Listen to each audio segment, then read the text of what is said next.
সাম্প্রতিক নানা বিষয় নিয়ে কথা বলবার জন্য আমার আজকের অতিথি বসে আছেন বাংলাদেশ আওয়ামী লীগ কেন্দ্রীয় উপকমিটির সহ সম্পাদক রাশেক রহমান, আর আমার ডানে রয়েছেন বাংলাদেশ সুপ্রিম কোর্টের আইনজীবী এবং বাংলাদেশ জাতীয়তাবাদী দল বিএনপি রাজনীতির সঙ্গে যুক্ত ব্যারিস্টার রুমিন ফারহানা। স্বাগত আপনার দুজনকে স্টুডিওতে। মিস্টার রাশেক, আপনাকে বিশেষভাবে স্বাগত। আপনি প্রথমে এসেছেন তৃতীয় মাত্রায়। যে প্রসঙ্গটা নিয়ে আলোচনা শুরু করতে চাই, যে এই মুহূর্তে সাঁড়াশি অভিযান চলছে জঙ্গি এবং সন্ত্রাসবাদীদের গ্রেফতারের জন্য। 3 দিনে প্রায় কয়েক হাজারকে গ্রেফতার করা হয়েছে। তার মধ্যে যদিও প্রায় 40 জেএমবি সদস্যকে গ্রেফতার করেছে বলে পুলিশের ধারণা, কিন্তু বিএনপির দিক থেকে যে অভিযোগ সেটি হচ্ছে যে তাদের নেতাকর্মীদের গ্রেফতার করা হচ্ছে এবং এই অভিযান ঘোষণা দিয়ে অভিযানের কতটা সাফল্য আসে সেটি নিয়ে কেউ কেউ প্রশ্ন তুলেছেন এবং ঘোষণা দেওয়ার পরে যাত্রা শুরুতেই একজনকে হত্যা করা হয়েছে, আপনি জানেন। তো সব মিলিয়ে আসলে এই অভিযানটি কতটা সফল হচ্ছে বলে আপনি মনে করছেন? আপনাকে ধন্যবাদ। প্রথমত, বাংলাদেশের এখন যে উদ্ভূত পরিস্থিতি তাতে করে একটা সাঁড়াশি অভিযানের প্রয়োজন ছিল বটে। আর জেএমবি ধরার ক্ষেত্রে বাংলাদেশ পুলিশ এবং বাংলাদেশের অন্যান্য আইন শৃঙ্খলা রক্ষাকারী বাহিনীর যে কৃতিত্ব বা সফলতা, এটা নিয়ে বোধহয় সন্দেহ করার খুব একটা অবকাশ নাই। কারণ 17 কোটি মানুষের দেশে মাত্র 1.5 লক্ষ আইন শৃঙ্খলা রক্ষাকারী বাহিনীর সদস্য নিয়ে যেভাবে দিনের পর দিন বিভিন্ন জায়গা থেকে অস্ত্র, বোমা, গোলা বারুদ এবং বিস্ফোরক উদ্ধার করা হচ্ছে এবং জেএমবি ব্যক্তিরা গ্রেপ্তার হয়েছেন, তাতে আমি মনে করি তাদের সক্ষমতা বহিঃপ্রকাশ ঘটে। আর আপনি যেটা বললেন যে সাঁড়াশি অভিযান কতটা সফল হয়েছে, এটা এখন বলা যাবে না। আজকে মাননীয় প্রধানমন্ত্রী আমাদের বাংলাদেশ আওয়ামী লীগের কার্যনির্বাহী কমিটির যে বৈঠক হচ্ছে সেখানে তিনি একটা পরিষ্কার একটা কথা বলেছেন যে আমরা প্রকাশ্য দিবালোকে পেট্রোল বোমার মতো অগ্নি সন্ত্রাস যেটা বিএনপি জামাত সংগঠিত করেছিল সেটা যেমন দমন করতে পেরেছি, আবার একই সাথে 2013 সালের 5 মে থেকে 5ই জানুয়ারি 2014 সাল পর্যন্ত দীর্ঘ আপনার প্রায় 7-8 মাসের যেই সন্ত্রাস আমরা দেখেছিলাম সেটাকেও যেমন দমন করতে পেরেছি। ইনশাআল্লাহ আজকে যেই গুপ্ত হত্যা আমরা দেখতে পাচ্ছি সেটাও দমন করা সম্ভব হবে। তবে আজকে সেটা বলা সম্ভব না যেটা কতটা সফল হচ্ছে, কারণ এটা যতক্ষণ না সাঁড়াশি অভিযান শেষ না হবে ততক্ষণ পর্যন্ত এন্ড রেজাল্ট কি এটা বলাটা হবে দায়িত্ব জ্ঞানী। যে ঘোষণা দিয়ে আপনি অপরাধী ধরবেন এবং তাদেরকে আপনি বলছেন যে আমরা তোমাদেরকে ধরতে যাচ্ছি, এটি কতটা যুক্তিসঙ্গত? দ্বিতীয়ত কেউ কেউ মনে করেন যে সামনে ঈদ উল ফিতরকে সামনে রেখে এই অভিযানের নামে কোন রকমের বাণিজ্য কিনা। আর বিএনপি তো বলছে যে তাদের নেতাকর্মীদের গ্রেফতার করা হচ্ছে। আর আপনি যেমনটা বলছিলেন যে বিভিন্ন সময় প্রচুর গোলা বারুদ, অস্ত্রশস্ত্র বা এই ধরনের অপরাধীকে গ্রেফতার করা হচ্ছে, কিন্তু তারপর এই যে টার্গেটেড কিলিং সেটি বাংলাদেশে বন্ধ হচ্ছে না। এবং এই ঘোষণা দেওয়ার পর আমি উল্লেখ করলাম যে একজনের মৃত্যু হয়েছে এবং এই হলে তো ভালো, সবাই নিশ্চয়ই খুশি হবে। এবং ডাক কারো টেলিযোগাযোগ প্রতিমন্ত্রী যেমনটা বলছেন যে বায়োমেট্রিক রেজিস্ট্রেশনের কারণে ঢাকা শহরে আইন শৃঙ্খলা পরিস্থিতির উন্নতি হয়েছে, সন্ত্রাস বা আইন শৃঙ্খলা পরিস্থিতি ভালো হয়েছে। তো বায়োমেট্রিক রেজিস্ট্রেশন তো সারা দেশের মানুষই করেছে, শুধু ঢাকা শহরে হবে কেন বা আদৌ হয়েছে কিনা সেটি নিয়ে অবশ্য আপনারা ভালো বলতে পারবেন। আমি আপনার প্রশ্নের উত্তরে যাওয়ার আগে আপনি আবার একটা কাউন্টার সাপ্লিমেন্টারি প্রশ্ন দিয়েছেন, আমি একবারই উত্তরটা দিয়ে আসতাম। না, একটার সঙ্গে সম্পর্কিত। Very good, thank you. প্রথম কথা হচ্ছে যেদিন সাঁড়াশি অভিযান শুরু হয়েছে সেদিন নিত্যরঞ্জন পান্ডেকে হত্যা করেছে, তার কথা তো বলছেন। যেদিন শুরু হয়েছে সেদিন ঘটনাটা ঘটেছে। এটা কেউ বলছেন না যে সাঁড়াশি অভিযান শুরু হওয়া মাত্রই গুপ্ত হত্যা বন্ধ হয়ে যাবে। তবে সাঁড়াশি অভিযান কেন ঘোষণা দিয়ে করা হলো, এটার কারণটা হচ্ছে এটা 1921 সালের মিউনিকেও আপনি ঘটনাটা দেখবেন। মার্কিন যুক্তরাষ্ট্রে কমিউনিস্ট সম্পর্কিত যারা নাশকতাকারী ছিল তাদেরকে ধরার সময় এফবিআই কি কাজ করেছিল, এটা সম্পূর্ণভাবে একটা পুলিশিং স্ট্র্যাটেজি। এখন কেন ঘোষণা দিয়ে সাঁড়াশি অভিযান চালাচ্ছে এই বিষয়ে অনুরোধ দিতে গেলে আমাকে প্রথমত সারদা অথবা কোন পুলিশ একাডেমিতে পড়ালেখা করতে হবে, বাট ডেফিনেটলি এর পিছনে সাইকোলজিক্যাল কোনো কনসিকুয়েন্স বা ইম্প্যাক্ট আছে, মনোজগতে এটা একটা তাড়না সৃষ্টি করে। এই কারণেই কিন্তু ঘোষণা দিয়ে অভিযানটা শুরু করা হয়। তবে এখানে উল্লেখ্য যে এই অভিযান পরিচালনাকালে কোথায় কোথায় অভিযান চলবে, কোন জায়গায় কোন সময় অভিযান চালানো হবে সেটা তো বলা হয়নি। বলা হয়েছে যে আমরা এই গুপ্ত হত্যা থামানোর জন্য সাঁড়াশি অভিযান শুরু করলাম। এই ঘোষণাটা তো আসতেই হবে। এটা আসতে হবে এই কারণে পুলিশ আরো বেশি অ্যালার্ট ফুটিং এ চলে গেছে, ওয়ার ফুটিং এ চলে গেছে। অর্থাৎ কারো কাছে কোনো প্রাসঙ্গিক তথ্য যদি থাকে সেই তথ্যের প্রয়োজনীয়তা, সেই তথ্যের প্রয়োগ সবকিছুকে সহজ থেকে সহজতর করার জন্য কিন্তু ঘোষণাটা দেওয়া হয়। আর ঈদকে ঘিরে আপনি যে বাণিজ্যের কথা বললেন, আমার মনে হয় না, কারণ কি গত 7 বছর ধরে বাংলাদেশ আওয়ামী লীগ ক্ষমতায় আছে।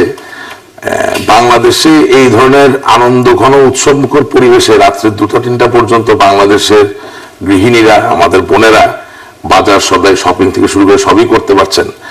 আমি 7 বছরের ঈদে আসলে এই ধরনের ঈদ বাণিজ্যের কথা শুনি নেই। তবে হ্যাঁ, যে কতটা নিয়ে চিন্তিত হতে পারে, এবং এই জায়গায় আমি আপনার সাথে একজন সুনাগরিক বা সচেতন নাগরিক হিসেবে একই মত পোষণ করি যে এই ধরনের কোনো ঘটনা যাতে না ঘটে। ঈদকে কেন্দ্র করে একজন সাধারণ মানুষ যাতে হয়রানির শিকার না হন, হেনস্থা না হন, এটা তো সকলের কাম্য। এটা নিয়ে তো আসলে ডিবেট। আর বায়োমেট্রিক রেজিস্ট্রেশনের কথাটা আপনাকে আমি বলি, অবশ্যই বায়োমেট্রিক রেজিস্ট্রেশনের জন্য জীবন অনেক নিরাপদ হয়েছে। তবে ঘটনা হচ্ছে যে শুধু কি বায়োমেট্রিক রেজিস্ট্রেশন দিয়ে আপনি সমস্ত জীবনকে 100% নিরাপদ করতে পারবেন? যেই দেশে 1975 সালের 15 আগস্ট বঙ্গবন্ধু হত্যাকাণ্ডের পর থেকে আজ অবধি লক্ষ কোটি হাজারো বিচারহীন হত্যাকাণ্ডের ঘটনা ঘটে গিয়েছে, সে দেশে তো নিরাপত্তাহীনতার পিছনে অনেক ধরনের কারণ থেকে থাকে। বায়োমেট্রিক সিম রেজিস্ট্রেশন করার জন্য যেটা হয়েছে যে আজকে অনিবন্ধিত সিম দিয়ে আপনাকে কেউ ফোন করে কি বলে হুমকি দিতে পারবে না, ভয় দেখাতে পারবে না, থ্রেট করতে পারবে না, সেটা কমেছে। বাট অন্য যে আঙ্কিকগুলো, আপনার অনুষ্ঠানের নাম তৃতীয় মাত্রা, ত্রিমাত্রিক ভাবে যে চিন্তা করেন, অন্য যে নিয়ামকগুলো আছে সেগুলো আমাদেরকে ধীরে ধীরে নিয়ন্ত্রণে আনতে হবে। তবে ডেফিনেটলি রেজিস্ট্রেশন করা সিমের মাধ্যমে নিরাপত্তা বৃদ্ধি পাবে। এবং আমি এটাও রিকোয়েস্ট করবো, এটাও অনুরোধ করবো আপনার মাধ্যমে, আপনার অনুষ্ঠানের মাধ্যমে করি, যে আজকে বায়োমেট্রিক সিমের যে অ্যানথ্রোপোসেন্ট্রিক ইনফরমেশনের কি বলে কলেবর, এটা যাতে সত্যিকার অর্থে আইন শৃঙ্খলা রক্ষাকারী বাহিনী, গোয়েন্দা বাহিনী যারা আমাদের নিরাপত্তার কাজে নিয়োজিত আছেন, তারা যাতে প্রয়োজন মাফিক ভাবে পান, সেটা আমাদেরকে নিশ্চিত করতে হবে। এছাড়া একটা ভালো উদ্যোগ আসলে ভালো কাজে লাগানোর ক্ষেত্রে বিলম্ব হতেই পারে। আসবো আবার আপনার কাছে। জঙ্গিবাদ, সন্ত্রাসবাদ, এটির অবসান আমরা সবাই চাই, এবং বাংলাদেশের গায়ে এই তকমাটি না থাকুক, সেটি আমরা নাগরিক হিসেবে প্রত্যেকেই চাই। এবং এটি নিয়ে অভিযান চলছে, অভিযানের সাফল্য আমরা সকলে কামনা করি। কিন্তু আপনার দলের পক্ষ থেকে অভিযোগ হচ্ছে যে এটা বিএনপি নেতাকর্মীদের গ্রেফতার করা হচ্ছে। এটা কি খুব একটা অস্বাভাবিক যে বিএনপি জামাতের নেতাকর্মীদের গ্রেফতার করা হবে? কারণ সরকার স্পষ্ট করেই বলছে, স্বয়ং প্রধানমন্ত্রী সংবাদ সম্মেলনে বলেছেন যে সুস্পষ্ট তথ্য রয়েছে যে যারা বাসে আগুন দিয়েছে, ট্রেনে আগুন দিয়েছে, মানুষ পুড়িয়ে মেরেছে, তারা এই কাজটা করছে, এবং তারা প্রধানত এই দুটো দলের সঙ্গে তারা সম্পৃক্ত। সো অস্বাভাবিক কেন মনে হয় আপনাদের কাছে? 86 অভিযান শুরু হয়েছে এবং এই পর্যন্ত 3192 জনকে গ্রেফতার করা হয়েছে, বেড়ে গেছে। আর এর মধ্যে 11 জনকে, আমার আসা পর্যন্ত যে খবর, 11 জনকে ক্রস ফায়ারে দিয়ে মেরে ফেলা হয়েছে। এবং আজকে যে জঙ্গি হামলা হচ্ছে, সেই জঙ্গি হামলার জন্ম আওয়ামী লীগ যখন প্রথম ক্ষমতায় যায় 96 সালে, সেই সময় 1999 সালে আপনার নিশ্চয়ই মনে আছে উদীচীর সম্মেলনে যে বোমা হামলা হয়েছিল।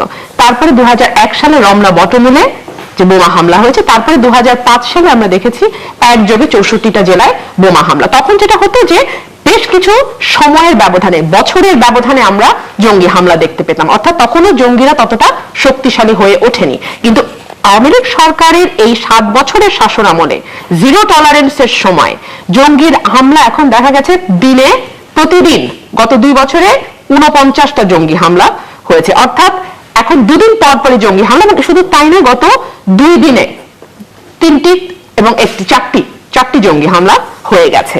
এবং প্রত্যেকটা জঙ্গি হামলার পরে আমরা দেখেছি সরকারের তরফ থেকে একই কথা বলা হয়েছে, এটা একটি বিচ্ছিন্ন ঘটনা, এটি পূর্ব পরিকল্পিত, এখানে বিরোধী দল জড়িত, সরকারকে অস্থিতিশীল করবার চেষ্টা, এবং এটি সমস্ত তথ্য সরকারের হাতে আছে, এই সরকার জঙ্গি ধরল বলে। অথচ আজ অবধি আমরা একটি মামলাতেও বা একটি ঘটনাতেও, আমরা এতগুলো আলোচিত ঘটনা হয়ে গেছে, লেখক, প্রকাশক, শিক্ষক, ব্লগার, মসজিদের ইমাম, পুরোহিত, পাদ্রী, কারো ব্যাপারে, চিকিৎসক, কারো ব্যাপারে আমরা দেখিনি যে একদম স্পেসিফিক্যালি বলা হয়েছে যে খুনি ধরা পড়েছে। এটা খুব আনফরচুনেট। এমনকি পুলিশ, সে আইজিপি পর্যন্ত স্বীকার করেছে যে তারা নাকি 90% ঘটনার ক্লু ধরে ফেলেছে, কিন্তু 37টি ঘটনার মধ্যে, তখনও 37 ছিল, আজকে সেটা 49-এ রূপ নিয়েছে, 37টি ঘটনার মধ্যে তারা একটিতে মাত্র ধরতে পেরেছে এবং বাকি 6টিতে তারা চার্জশিট দিতে পেরেছে, যেটা সংখ্যাটা কিন্তু আপনি দেখেন পার্সেন্টেজে খুব সামান্য দাঁড়ায়। অর্থাৎ এই সরকার যদিও বলে থাকছে যে তারা জঙ্গি দমন করতে পারছে, জঙ্গি ব্যাপারে তারা জিরো টলারেন্স মেনটেইন করছে, কিন্তু বাস্তবতা কিন্তু ভিন্ন। এবং কেন এই কারণটা দেখেন, জনগণের ম্যান্ডেট বিহীন এবং ন্যায্যতার অভাব যখন একটি সরকারের মধ্যে থাকে, আমি আবারও বলছি, জনগণের ম্যান্ডেট ছাড়া যখন একটি সরকার গঠিত হয় এবং সেই সরকারে যখন ন্যায্যতার অভাব থাকে, তখন সেই সরকারে কিছু বৈশিষ্ট্য থাকে, কিছু ক্যারেক্টারিস্টিক্স থাকে। তারা ভয়ের সংস্কৃতি তৈরি করতে চায়। এক, তারা আইনের শাসন প্রতিষ্ঠা করতে ব্যর্থ হয়। দুই, তারা গণতান্ত্রিক এবং সাংবিধানিক যে অধিকারগুলো আছে জনগণের, সেগুলোকে আস্তে আস্তে সংকুচিত করে আনতে থাকে এবং এই সংকুচিত করে আনবার জন্য তারা প্রশাসনকে ব্যবহার করে, তারা আইন শৃঙ্খলা রক্ষাকারী বাহিনীকে ব্যবহার করে, তারা বিচার বিভাগকে ব্যবহার করে এবং রাষ্ট্রীয় যে সংস্থাগুলো আছে প্রত্যেকটাকে তারা নিজের কবজায় নিয়ে এই ভয়ের সংস্কৃতিটা তৈরি করতে চায়। এবং তারা বলে যে তোমরা কি উন্নয়ন চাও নাকি গণতন্ত্র। তারা এটাও বলে যে তোমরা যুদ্ধাপরাধের বিচার চাও নাকি সুষ্ঠু নির্বাচন চাও। অর্থাৎ যুদ্ধাপরাধের বিচার চাই আমি সুষ্ঠু নির্বাচন চাইতে পারবো না, আমি যদি উন্নয়ন চাই আমি গণতন্ত্র চাইতে পারবো না, আমি যদি প্রবৃদ্ধি চাই সেই সাথে আমি আইনের শাসন চাইতে পারবো না। অর্থাৎ একটির সঙ্গে আরেকটিকে তারা ভাইস ভার্সা করে ফেলে। তারা বলে আগে উন্নয়ন পরে গণতন্ত্র, বেশি উন্নয়ন কম গণতন্ত্র, সীমিত গণতন্ত্র। এই আইইউবিএর পচনগুলো তখনই বলা হয় যখন একটি সরকারের ম্যান্ডেট থাকে। আমি বারবার একটা কথা বলছি, ম্যান্ডেটবিহীন সরকার, এটা কিন্তু আমি বলিনি।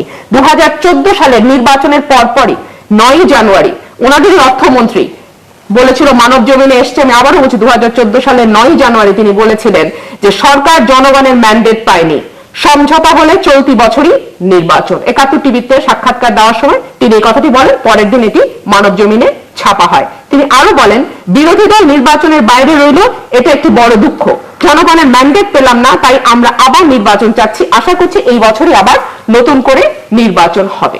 অর্থাৎ এটি যে জনগণের ম্যান্ডেটবিহীন সরকার, এটি এই সরকারেরই এক মন্ত্রী এবং প্রভাবশালী মন্ত্রী, অর্থমন্ত্রী, উনি নির্বাচনের পরপর এটি স্বীকার করে নিয়েছিলেন। এবং এই ধরনের সরকার যেটা করে সেটা হচ্ছে যে আইনের শাসনহীনতার সুযোগ নিয়ে দেশে জঙ্গি বা উগ্রবাদী যে সংগঠনগুলো আছে সেগুলো বিস্তার লাভ করে। কারণ দেশে আইনের শাসন নাই, দেশে গণতন্ত্র নাই, দেশে ভয়ের সংস্কৃতি বিরাজ করছে, মানুষ কথা বলতে ভয় পাচ্ছে, বিরোধী দল বা বিরোধী মতের মানুষকে এমন ভাবে চেপে রাখা হয়েছে যে তারা তাদের স্বাধীন মত প্রকাশ করতে পারছে না, তাদের সাংবিধানিক এবং গণতান্ত্রিক যে অধিকারগুলো আছে সেটাকে তারা প্রয়োগ করতে পারছে না। দেশে স্বচ্ছ রাজনীতির অভাব আছে, ন্যায় বিচারের অভাব আছে এবং রাষ্ট্রীয় যে প্রতিষ্ঠানগুলোর মধ্য দিয়ে রাষ্ট্র পরিচালিত হয় সেই প্রত্যেকটি প্রতিষ্ঠানকে সরকার নিজের কবজায় নিয়ে যাওয়ার চেষ্টা করছে। এইরকমই একটি পরিবেশ বা ভয়ের অবস্থা বা থমথমে অবস্থা বা রাজনীতিহীন অবস্থা, গণতন্ত্রহীন অবস্থা যখন বিরাজ করে, তখনই কিন্তু এই ধরনের জঙ্গি বা উগ্রবাদী সংগঠনগুলো উত্থিত হয়। দেখুন, বাংলাদেশের মানুষ 90% মুসলমান এবং এই দেশের মানুষ ধর্মভীরু, কিন্তু তারা কখনোই ধর্মান্ধ ছিল না। এই জঙ্গিবাদের উত্থান গত 2 বছরে যেরকম হয়েছে, বাংলাদেশের ইতিহাসে জন্মের পরে এত 45 বছরে এভাবে কিন্তু আমরা জঙ্গি উত্থান দেখিনি। আমরা এই সরকারকে একসময় দেখেছি বলতে যে দেশে আইএস আছে, আল কায়দা আছে, কারণ এই সরকারটি কিন্তু জনগণের ম্যান্ডেট ছাড়া এসছে।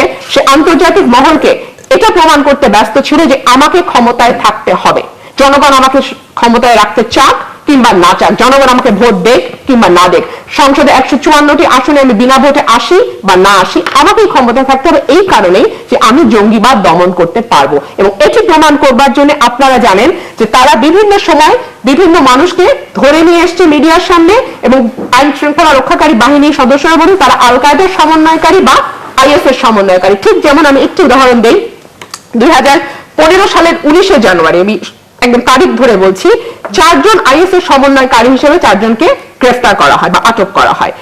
2রা জুলাই 12 জনকে আল কায়দার সমন্বয়কারী হিসেবে আটক করা হয়। তারা কিন্তু পুলিশের কাস্টাডিতে আছে, কিন্তু এখন কি অবস্থায় আছে, তাদের মামলাটা কি চলছে না চলছে না, তাদেরকে কি সন্দেহভাজন হিসেবে যে আটক করলো তাদের ফলো আপটা কি, তারা কি আল কায়দা বা আইএস এর সমন্বয়ক সত্যিই ছিল নাকি নয়, এই বিষয়গুলো কিন্তু পরিষ্কার হচ্ছে না। সরকার যখন একটির পর একটি ঘটনায় আইএস বা আল কায়দার উপরে দোষ দিচ্ছিল, তখন কিন্তু সরকার এর পরিণতিটা বুঝতে পারেনি। পরে যখন দেখা গেল যে আমেরিকা বা পশ্চিমা দেশগুলো আস্তে আস্তে বলা শুরু করলো যে বাংলাদেশে আল কায়দা আছে বা আইএস আছে, তখন সরকার বুঝতে পারলো যে এই যে ব্যবহার করা, এই যে জঙ্গি তকমাটাকে ব্যবহার করা, এটার ভয়াবহতা কতটুকু হতে পারে। তখন আমরা দেখলাম একটির পর একটি ঘটনা ঘটছে, সাইট ইন্টেলিজেন্স বা দাবি করছে এটা তাদের কাছে তথ্য আছে, আইএস এর কাজ। ইভেন আল কায়দার যে মাসিক পত্রিকা দাবি, তারা পর্যন্ত দাবি করছে যে বাংলাদেশে তাদের সমন্বয়ক আছে। বাংলাদেশের যে যিনি দায়িত্বে থাকবেন আল কায়দার, তামিম চৌধুরী বলে একজন ভদ্রলোক, তিনি এখন এই মুহূর্তে বাংলাদেশে আছেন। শুধু তাই নয়, সিঙ্গাপুরে আইএস এর সঙ্গে সম্পর্ক, আইএস এর সঙ্গে সম্পর্ক তামিল চৌধুরী, শুধু তাই নয়, সিঙ্গাপুরে এই পর্যন্ত 41 জনকে জঙ্গি সম্পৃক্ততার কারণে আটক করা হয়েছে। অর্থাৎ বিশ্বব্যাপী বাংলাদেশে যে ভাবমূর্তিটা দাঁড়িয়েছে যে বাংলাদেশে আইএস বা আল কায়দার সমন্বয়কারী আছে। এখন আইএস বা আল কায়দা বলতে আপনি কি বুঝবেন? আর আমরা যদি কেউ মনে করি যে, আমি শেষ করি একটু, আমি যদি মনে করি যে সিরিয়া বা ইরাক থেকে সরাসরি আইএস বা আল কায়দার এজেন্ট বাংলাদেশে এসে যখন হামলা করবে তখনই বাংলাদেশে আইএস বা আল কায়দা থাকবে, বিষয়টা কিন্তু আসলে তেমন নয়। তাদের মতাদর্শে বিশ্বাস করে, তাদের আদর্শে বিশ্বাস করে, বা তারা যা প্রতিষ্ঠিত করতে চায় সেটাকে প্রতিষ্ঠা করবার দায়িত্ব মনে করে এমন লোক, বা এমন মতাদর্শ বা এমন আদর্শে বিশ্বাস করে এমন লোক যদি বাংলাদেশে থেকে থাকে, তাহলে আইএস বা আল কায়দা আছে। কিন্তু আমার এখানে যে কথাটি সেটি হচ্ছে, এই বিষয়টা নিয়ে কিন্তু সরকারের মধ্যে সমন্বয়হীনতার অভাব আছে। মাননীয় প্রধানমন্ত্রী বলছেন এটা বিএনপি জামাতের কাজ, আমাদের স্বরাষ্ট্রমন্ত্রী বলছেন এটি হোমগ্রোন জঙ্গির কাজ, মানে জেএমবি, হারকাতুল মুজাহিদ বা আনসারুল্লাহ বাংলা টিমের কাজ, হোমগ্রোনের কাজ। অবশ্য উনি পরবর্তীতে আবার এটাকে মোসাদের দিকে নেওয়ার চেষ্টা করছিলেন, একটি ইনসিডেন্টে বলেছেন। আবার আমাদের তথ্যমন্ত্রী আসানুল হক ইনু, উনি আবার বলেছেন যে বাংলাদেশে 8,000 আল কায়দার থেকে প্রশিক্ষণ প্রাপ্ত 8,000 জঙ্গি বাংলাদেশে বর্তমানে আছে। অর্থাৎ সরকারের প্রধানমন্ত্রী যা বলছেন তার সাথে সরকারের স্বরাষ্ট্রমন্ত্রী যা বলছেন তার সাথে সরকারের তথ্যমন্ত্রী যা বলছেন তার সাথে কোনোটার কোনো মিল নেই। মিস্টার রাশেক রহমান। জি, প্রথম কথা হচ্ছে আইএস এবং আল কায়দার সমন্বয়কারী এই দেশে কোনোদিনও গ্রেপ্তার হয়নি, এই তথ্যটি সম্পূর্ণভাবে মিথ্যা। 2 নাম্বার কথা হচ্ছে, অর্থমন্ত্রী মহোদয় বিএনপি এলো না, দুঃখ পেয়েছি, উনি বলেছেন, ঠিক বলেছেন, আমি ওনার সাথে একমত, আওয়ামী লীগের সবাই একমত। আমরা চেয়েছিলাম মনে প্রাণে যে বিএনপি খালেদা জিয়া জামাত ইসলামীকে পরিত্যাগ করে নির্বাচনে আসুক। আমাদের মাননীয় প্রধানমন্ত্রী বঙ্গবন্ধু কন্যা জননেত্রী শেখ হাসিনা তাকে 5ই জানুয়ারি 2014 সালের নির্বাচনের আগে ব্যক্তিগতভাবে দুরালাপনের মাধ্যমে টেলিফোনের মাধ্যমে ফোন করে আমন্ত্রণ জানিয়েছিলেন, কিন্তু সেই আমন্ত্রণ তিনি সচেতনভাবে প্রত্যাখ্যান করেছেন, খুব বাজেভাবে প্রত্যাখ্যান করেছেন। সবচেয়ে বড় কথা, রাজনীতিতে আসলে ডায়ালগের তো কোনো শেষ হয় না। এটা যদি সত্যি হয়ে থাকতো তাহলে বেগম খালেদা জিয়াকে বিরোধী দলীয় নেত্রী হিসাবে যখন এই দেশের মাননীয় প্রধানমন্ত্রী ফোন করলেন, তার সেই নিমন্ত্রণ একসেপ্ট করা উচিত ছিল, গ্রহণ করা উচিত ছিল। হ্যাঁ, সামনাসামনি বসে আপনি কোনোটা মানবেন কোনোটা মানবেন না, আলাপ আলোচনা হতেই পারে, আপনি হ্যাঁ বলতে পারেন না বলতে পারেন, কিন্তু একেবারে আপনি আমন্ত্রণ গ্রহণ করবেন না, বসবেন না, আলাপ করবেন না, সেই অবস্থায় আসলে একসাথে নির্বাচন করাটা দূর হয়ে যায়।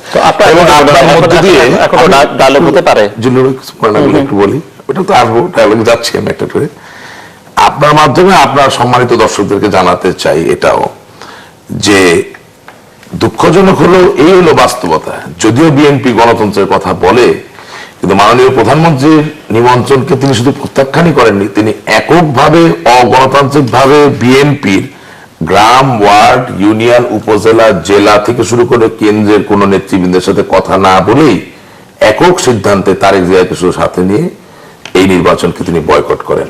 সুতরাং আমরা তো দুঃখ পেয়েছি, আমরা চাই যে প্রতিটা নির্বাচনে বিএনপি আসুক। তারপরে যে কথাটা আপনি বললেন যে এখন ডায়ালগ হতে পারে, ডায়ালগ হতে পারে প্রোভাইডেড বঙ্গবন্ধু শেখ মুজিবুর রহমান যারা হত্যাকারী ছিলেন, যাদের বিচার হয়ে গেছে, সেই ব্যাপারটিকে তাদেরকে আমলে নিয়ে স্বীকৃতি দিতে হবে যে হ্যাঁ তারা হত্যাকারী, এবং ইনডেমনিটি বিলের পিছনে খন্দকার মোস্তাক এবং তার ঘনিষ্ঠ দোসর মেজর জেনারেল জিয়াউর রহমান যারা ছিলেন সেটা অন্যায় ছিলেন, কারণ এটা ইতিহাসের গতিপথকে বিপথে পরিচালিত করেছে, এবং এটা কি বলে বিচারহীনতার যে সংস্কার বা চর্চা থাকে প্রতিষ্ঠিত করার একটা প্রথম মাইলস্টোন হিসেবে গণ্য করা যেতে পারে। শুধু তাই না, 1971 সালে যারা যুদ্ধাপরাধী ছিলেন, রাজাকার, আল বদর, আল শামস, তাদেরকে পরিত্যাগ করতে হবে, তাদের বিচারকে মেনে নিতে হবে। না মানলে যে খুব বেশি কিছু যায় আসে তা না, বাংলাদেশের নতুন প্রজন্ম তরুণগুলো মেনে নিয়েছে, বাংলাদেশে যারা বিচার ব্যবস্থা আস্থা রাখেন তারাও মেনে নিয়েছেন, বাট ওনাদেরকে মেনে নিতে হবে।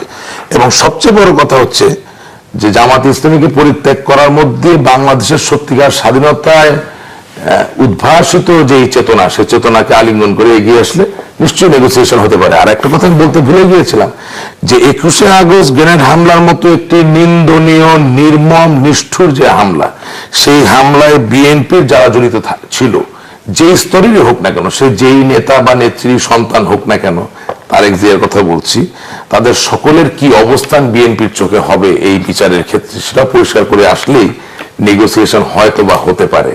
এই বিষয়ে আমি শেষ কিন্তু কথা dialogue বলতে কি- পারি না। স্যার, আবার dialogue কি এত কন্ডিশন দিয়ে হয়? মানে আপনি অতীতকে ধরেন আদালত বিচার করেছে, আদালত কাউকে মৃত্যুদণ্ড দিয়েছে, কাউকে যাবজ্জীবন দিয়েছে, এটি অন্যরা মানলো কি মানলো না সেটিতে কি যায় আসে? আপনি নিজে অন্য প্রেক্ষিতে বলছেন। খুবই ভালো কথা বলেছেন, এটা আমি এই এবং প্রসঙ্গে আমি- সবচেয়ে বড় প্রশ্ন যে বিএনপি বলেন বা জামাত বলেন, আমি বিএনপির কথাই বলছি, যে 30 থেকে 40 ভাগ মানুষকে যারা রিপ্রেজেন্ট করে, তো আপনি যদি দেশ চালাতে চান, আপনার ভিশন 2021, 2030, 2041 সেই পর্যন্ত দেশকে নিতে চান, তা আপনাকে তো ইনক্লুসিভ পলিটিক্স করতে হবে। আপনি 30-40 ভাগ মানুষকে বাইরে রেখে কিভাবে দেশকে এগিয়ে নিয়ে যাবেন? তা আমি আপনার প্রশ্নের উত্তরটা দিই, রাজনৈতিকভাবে উত্তরটা দিচ্ছি। এব্রাহাম লিঙ্কনের নেতৃত্বে যখন উত্তর এবং দক্ষিণ আমেরিকার মাঝে মার্কিন যুক্তরাষ্ট্রের যুদ্ধ হলো, সেই সময় সাউথ কিন্তু চেয়েছিল স্লেভারি অ্যাবলিশ না হোক, নর্থ চেয়েছিল স্লেভারি অ্যাবলিশ হোক। এবং মার্কিন যুক্তরাষ্ট্রের টোটাল জনসংখ্যার অনুপাতে কৃষ্ণাঙ্গদের জনসংখ্যার হার ছিল 3 ভাগেরও কম, এবং শুধু সাউথেই এটা ছিল 9%, অর্থাৎ কোনোভাবে তারা মেজরিটি ছিল না। ওই যুদ্ধ হয়ে যাওয়ার পরে যদি একজন ব্যক্তি যিনি কৃষ্ণাঙ্গকে দাস হিসেবে দেখতে চান, তিনি যদি নেগোসিয়েশন বা আপনার কথা অনুযায়ী যদি আলাপচারিতার টেবিলে বসতে চান জয়ী পক্ষের সাথে, সেখানে কি আসলে কোনো ডায়ালগ বা নেগোসিয়েশন হবে না।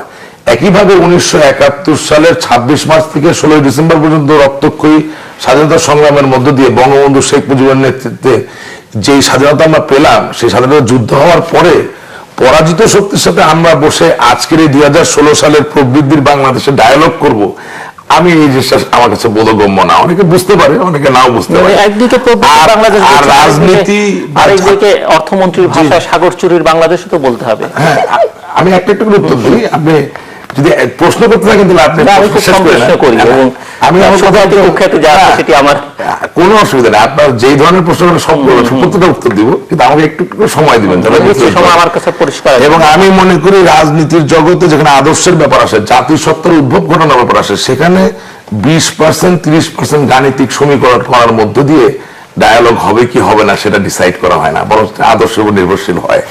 আর তার থেকে বড় কথা, ইয়েস, বাংলাদেশে কি চর্যবৃত্তি নাই, বাংলাদেশে কি দুর্নীতি নাই, তবে বাস্তবতা হচ্ছে কি, বাস্তবতা হচ্ছে এই দুর্নীতি, এই চর্যবৃত্তির সূচনা কোথা থেকে?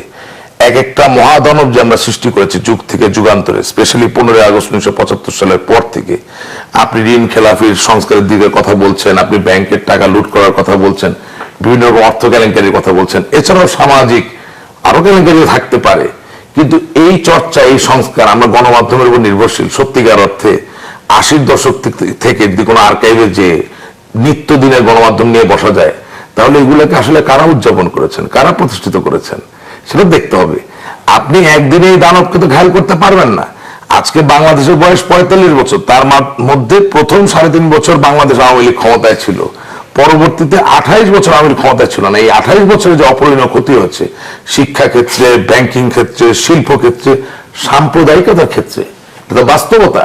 সংবিধানের ধারাকে উঠিয়ে দিয়ে জামাত ইসলামী, নেজামে ইসলামী, মুসলিম লীগের মতো দলদেরকে ধর্মভিত্তিক রাজনীতি করতে দেওয়া হয়েছে। আর আজকে সাম্প্রদায়িকতা নিয়ে বড় বড় কথা বলা হয়। এটা কে করেছেন? মেজর জিয়া রহমান করেছেন।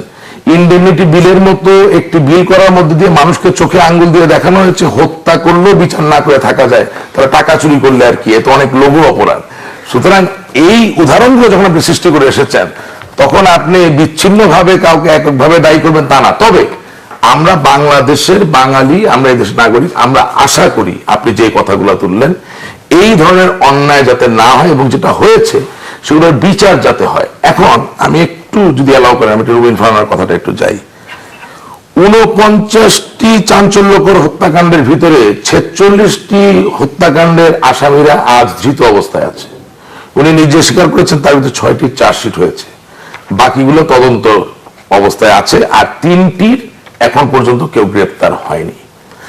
বাংলাদেশের বাস্তবতা কি? উনি নিজে আইন পেশার সাথে জড়িত আছেন। ওনাকে যদি আমি জিজ্ঞাসা করি, খুবই সাধারণ একটা মানি স্যুট, যেটা কাগজে কলমে দালিলিক প্রমাণ দিয়ে প্রমাণিত হয়, সেই মামলা শেষ করতে কতদিন লাগে?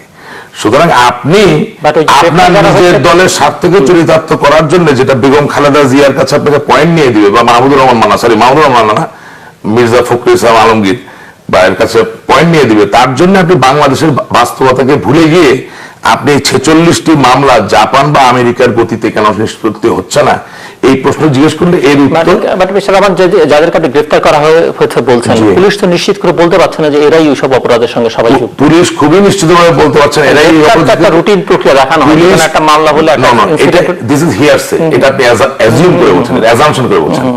তথ্য অধিকার আইন আছে, আপনি চাইলে তথ্য অধিকার আইনের মধ্য দিয়ে এই 46টি মামলায় কয়জন লোকের নামে এফআইআর হয়েছে, এফআইআর এ কার কার নাম আছে, কয়জন ধৃত অবস্থায় আছেন, কয়জনকে রিমান্ডে নেওয়া হয়েছে, কয়জনের ব্যাপারে চার্জশিট হয়েছে, কয়জনের ব্যাপারে মামলা তদন্ত করার জন্য এক্সটেনশন টাইম এক্সটেনশন পিরিয়ড দেওয়া হয়েছে, সবকিছুই আপনি পাবেন।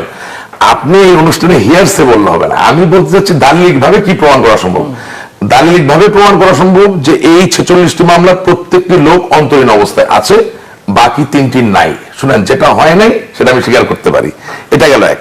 আর 1996 থেকে 2001 সালে প্রথমবার আওয়ামী লীগ সরকারের যে সময় উদীপ জির যে হামলার কথা তিনি বললেন, এটাও তিনি একটা অসত্য কথা বলেছেন। বাংলাদেশ আওয়ামী লীগ সেই সময় বলেছে এটা জঙ্গি হামলা, এখনো বলে সেটা জঙ্গি হামলা। সমস্যা হয়ে গেছে, বাংলাদেশ আওয়ামী লীগ যখন ক্ষমতায় ছিলেন এই ধরনের কোন হামলাকে প্রাতিষ্ঠানিকভাবে অস্বীকার করা অথবা তাকে স্বীকৃতি দেওয়ার কোন দায়ভার আওয়ামী লীগ নেয়নি, বরং তার বিরুদ্ধে যুদ্ধ ঘোষণা করেছে। কিন্তু 2001 থেকে 2006 সালে আপনার খেয়াল আছে মতিউর রহমান নিজামীকে যখন জেএমবির কথা জিজ্ঞেস করা হলো বারংবার, আপনি নিজে গণমাধ্যমের একজন সমাদৃত ব্যক্তি, তখন দেখা গেল তিনি বারবার ডিনাই করলেন যে জেএমবি নামক কোন জঙ্গিবাদী সংগঠন নেই, বাংলাদেশে কোন জঙ্গিবাদ নেই, এটা মিডিয়ার সৃষ্টি। অর্থাৎ আমি যে জায়গাটা যেতে যাচ্ছি যে 2001 থেকে 2006 সাল পর্যন্ত বিএনপি জামাতে ইসলামী সচেতন ভাবে প্রাতিষ্ঠানিক ভাবে জঙ্গিবাদ অস্বীকার করেছে। এর কারণ কি? যাতে জঙ্গিবাদ গড়ে উঠতে পারে। প্রত্যেকটা যে একটা কজ এন্ড ইফেক্ট আছে। শুধু তাই না, 10 ট্রাক মামলা, 21শে আগস্ট গ্রেনেড হামলা, শাহেম এস কিবরিয়ার হত্যাকাণ্ড, সাবেক অর্থমন্ত্রী আহসানুল্লাহ মাস্টার সাহেব, কোনটা বলবো ভাই। এবং আসলে এটার জন্য তো টক শো লাগে না, বাংলাদেশের মানুষের কাছে পরিষ্কার যে জঙ্গিবাদ কার হাত দিয়ে ইনকিউট আমাদের। এবং সবচেয়ে বড় কথা এটাও বলি, উনি যে বলছেন যে বিএনপি জামাত মনে করছে সারাশি অভিযানে তারা হেনস্থা হতে পারে, এটা স্বাভাবিক। গতকালকে আমি একটা টক শোতে বলেছি, আমরা যখন অঙ্ক করতাম, যখন অ্যালজেব্রা করতাম, সেখানে ব্যাক ক্যালকুলেশন বা ঊর্ধ্বমুখী গণনা অথবা পশ্চাৎমুখী গণনা যেভাবে আপনি যান করলে দেখবেন গাত্রদাহ কার হয়। এটা তো বাস্তব। 5 মার্চ থেকে 10 মার্চ জনাব আসলাম চৌধুরী বিএনপির যুগ্ম সাধারণ সম্পাদক লিকুদ পার্টি মোসাদের মেহেদী এন্ড সাফাদির সাথে বৈঠক করেছেন। সেই তারিখ থেকে আজ অবধি গুপ্ত হত্যার সংখ্যা হচ্ছে 15। এটা তো বিএনপি এবং জামাত ইসলামের একটা স্ট্র্যাটেজি। তারা যখন পেট্রোল বোমা চান যে এই দেশে সংখ্যালঘুদেরকে হত্যা করে গুপ্ত হত্যা করার মধ্য দিয়ে এমন এক সিচুয়েশন তৈরি করবেন যেখানে মেহেদী এন্ড সাফাদির মতো লোকরা যারা সংখ্যালঘুদের নির্যাতন পর্যবেক্ষণ করার নামে সমস্ত পৃথিবীতে এমন একটা বার্তা পৌঁছাতে পারেন যে বাংলাদেশে সব হায় হায় হয়ে গেছে, আপনার আসুন হস্তক্ষেপ করুন, তার মধ্যে দিয়ে আমরা ক্ষমতায় যাই। সুতরাং আমি মনে করি আর যদি বিচারহীন হত্যার কথা আপনি বলেন, তাহলে আমি একটা ছোট এখানে উদাহরণ দিতে চাই। সশস্ত্র বাহিনীতে গণহত্যা, এটা 1975-1981, এটা আনোয়ার কবির সাহেব লিখেছেন। এই বইয়ে পরিষ্কার ভাবে 2500-এরও বেশি সেনা কর্মকর্তা যারা মেজর জেনারেল জিয়াউর রহমানের হাতে নিহত হয়েছেন বিচারহীন ভাবে, তাদের সম্পূর্ণ তথ্য সব প্রমাণাদি অভিযোগ আপনি করছেন, কিন্তু পাল্টা অভিযোগ যেগুলো সেগুলোর দায়কে অস্বীকার করা যাবে? যে আমি ওনার কয়েকটা কথার সূত্র ধরে আমি আবার প্রশ্নে আসছি। উনি 75 সালের 15 আগস্টের কথা বলেছিলেন। নিঃসন্দেহে এটি একটি দুঃখজনক ঘটনা, কিন্তু 75 সালের 15 আগস্ট যে বিশ্বাসঘাতকতা করে এই ঘটনাটি ঘটিয়েছিল তার নায়ক ছিলেন কিন্তু মোশতাক, এবং খন্দকার মোশতাকের সাথে আওয়ামী লীগের গভীর সখ্যতার কথা আপনি সে সময়কার যে কোনো দলিলের দরকার নেই, এটা সবাই জানে। খন্দকার মোশতাক আওয়ামী লীগের ছিলেন এবং খন্দকার মোশতাক কতটা ঘনিষ্ঠ ছিলেন বঙ্গবন্ধুর পরিবারের সাথে, এটা বঙ্গবন্ধুর অসমাপ্ত আত্মজীবনীতেই পরিষ্কার। শুধু খন্দকার মোশতাক নয়, খন্দকার মোশতাক যেই মন্ত্রিত্বের শপথ নিলেন, সেখানে সেই সময়কার বাকশালের 19 জন মন্ত্রী সেই মন্ত্রিত্বের শপথ নেন খন্দকার মোশতাকের অধীনে। বাকশালে 2075 সালের 15 আগস্ট বঙ্গবন্ধু হত্যার সময় খন্দকার মোশতাক শপথ পরিচালনা করেন এইচ.টি. ইমাম। সেই এইচ.টি. ইমাম বর্তমানে মাননীয় প্রধানমন্ত্রীর একজন গুরুত্বপূর্ণ উপদেষ্টা, আপনারা জানেন। 75-এর 15 আগস্ট সেনাবাহিনীর প্রধান ছিলেন শফিউল্লাহ, জেনারেল শফিউল্লাহ, যাকে আওয়ামী লীগ পরে এমপি বানায়। 75-এর সেই সময় বিমান বাহিনীর প্রধান ছিলেন একে খন্দকার, একে খন্দকারকে আওয়ামী লীগ পরে পরিকল্পনা মন্ত্রী বানায়। বঙ্গবন্ধু হত্যার সময় কর্নেল তাহের বলেছিলেন উচিত ছিল বঙ্গবন্ধুর লাশ বঙ্গোপসাগরে ফেলে দেওয়া। তারপরে আমরা দেখেছি কর্নেল তাহেরকে কি করে আওয়ামী লীগ হিরো বানিয়ে আজকে আওয়ামী লীগের যে সবচেয়ে ঘনিষ্ঠ মন্ত্রী হিসেবে পরিচিত তথ্যমন্ত্রী আহসানুল হক ইনু এবং মতিয়া চৌধুরী, তাদের সেই সময়কার বক্তব্য আমার এখন বিরোধী দলে বসেও আমার মুখ দিয়ে উচ্চারণ করতে ঘৃণাবোধ হয়। তো সুতরাং এই হলো আওয়ামী লীগ। আওয়ামী লীগ আরেকটা কথা উনি আমাকে চ্যালেঞ্জ করেছিলেন যে আইএস এবং আল কায়দা ধরা পড়ে নাই, সেটার জবাবটাও দিয়ে আসা সমন্বয়কারী ধরা পড়ে নাই। ওয়াল স্ট্রিট জার্নালে গত বছর 2015 সালের অক্টোবরে এসছে জঙ্গিবাদের সাথে লড়ছে বাংলাদেশ, এর জন্য তারা রাজনৈতিক অচল অবস্থাকে দায়ী করে এবং তারা এটাও ছাপিয়েছে যে স্বরাষ্ট্রমন্ত্রী বলছেন দেশে আইএস নাই, কিন্তু সাম্প্রতিক মাসগুলোতে পুলিশ বলছে তারা কমপক্ষে 16 জন ব্যক্তিকে গ্রেফতার করেছে যারা আইএস এর সাথে সমর্থন বাড়াতে কাজ করছে বলে তারা দাবি করে। এমনকি বাংলাদেশে আইএস এর রিক্রুটমেন্ট পোস্টার লাগাতে গিয়ে কিছু লোককে গ্রেফতার করা হয়। আর্টিকেল, এখন আমি মামলার নাম্বার দিচ্ছি, যাত্রাবাড়ি থানা মামলা নাম্বার 41/1/2015, মামলাটি দেখে নেবেন। আইএস এর সমন্বয় সক্রিয় সদস্য হিসেবে 4 জনের বিরুদ্ধে অভিযোগ, না উনি যদি ডিস্টার্ব করেন তাহলে তো হবে না। আমি তো সাপোর্ট করলাম। আরেক মামলায় আসামিকে আইএস এর সমন্বয়কারী হিসেবে দেখানো হয়, অর্থাৎ এদের বিরুদ্ধে অলরেডি মামলাও হয়ে গেছে। এবং শুধু তাই না, এর মধ্যে অনেকে 156টি মামলা কোর্টে পেন্ডিং আছে, 23টি কোর্টে, যেখানে আইএস বা আল কায়দার সমন্বয়কারী হিসেবে বিভিন্ন সময় বিভিন্ন জনকে ধরে আনা হয়েছে, পরে তাদের বিরুদ্ধে মামলাটি পেন্ডিং আছে, সাক্ষী পাওয়া যাচ্ছে না। এমনকি পুলিশ 333 জন পুলিশ অফিসারকে সামন দিয়েও সাক্ষী করা যায়নি, কারণ এক ধরনের ভয় কাজ করছে। এবং বিশেষ করে যে এই ঘটনাটি ঘটলো যে পুলিশ অফিসারের স্ত্রীকে মেরে ফেলবার পরে, আমি জানি না এরপরে এই মামলাগুলোর পরিণতি আসলে কি দাঁড়াবে। গত 26শে অক্টোবর দেশের শীর্ষস্থানীয় 2015 সালের 26শে অক্টোবর দেশের শীর্ষস্থানীয় একটি গোয়েন্দা সংস্থা থেকে স্বরাষ্ট্র মন্ত্রণালয়ে পাঠানো প্রতিবেদনে বলা হয়েছে যে একজন বাংলাদেশের বংশোদ্ভূত কানাডিয়ান নাগরিক, সম্ভবত এটা তামিম চৌধুরীর কথা বলা হয়েছে, বাংলাদেশে আইএস জঙ্গি সংগঠনের সংগঠক হিসেবে কাজ করছে এবং এই দেশে একটি সমর্থক গোষ্ঠী তৈরি করবার চেষ্টা চালিয়ে যাচ্ছে। কিন্তু আমার প্রশ্নটা হচ্ছে এখানে, দেশে আইএস আছে কি আইএস নাই? এটা হোম গ্রোন জঙ্গি করছে না ফরেন গ্রোন জঙ্গি করছে না ইন্টারন্যাশনাল গ্রোন জঙ্গি করছে, সেটা আমার বিষয় না। আমি আমাদের নাগরিকের নিরাপত্তা চাই, আমি 16 কোটি মানুষের জীবনের নিরাপত্তা চাই। সুতরাং এটা আইএস করুক বা আল কায়দা করুক বা এটা হোম গ্রোন জঙ্গি করুক বা ফরেন গ্রোন জঙ্গি করুক, এটার একটা সমাধানে আসতে হবে।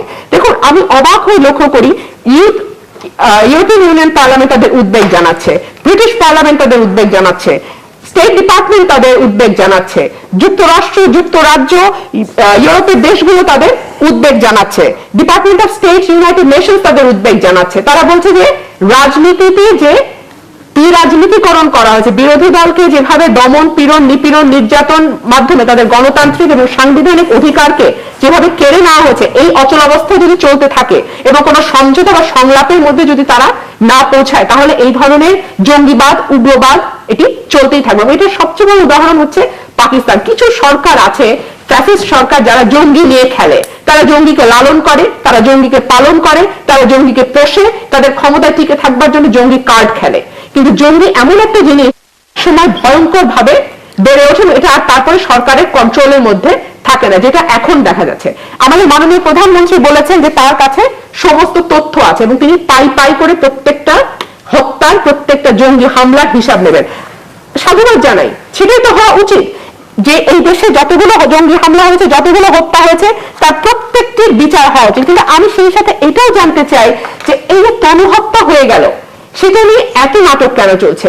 ডিএনএ রিপোর্ট, ময়নাতদন্তের রিপোর্ট, কেন সেগুলোর কোনো ফয়সালা হচ্ছে না? কেন তরুণ বাবা মা যাদেরকে সন্দেহ করছে তাদেরকে বাদ দিয়ে তরুণ বন্ধু বান্ধব বা পরিবারকে হেনস্থা করা হচ্ছে? সাগরজনী হত্যাকাণ্ড 48 ঘন্টার মধ্যে সমাধান হওয়ার কথা বলেছিল তখনকার স্বরাষ্ট্রমন্ত্রী, সেটা 48 মাস পেরিয়ে গেছে, এখন আরো সময় চলে গেছে, সেটারও কোনো সুরাহা হয়নি। বিপুল বা অভিজিৎ রায়ের যে হত্যাকারী, তারা কারা? তাদের বিরুদ্ধে প্রকাশ্য দিবালোকে খুন করা হয়েছে, সেটা কি কোনো ক্লু পাওয়া গেছে? আমি জানি না।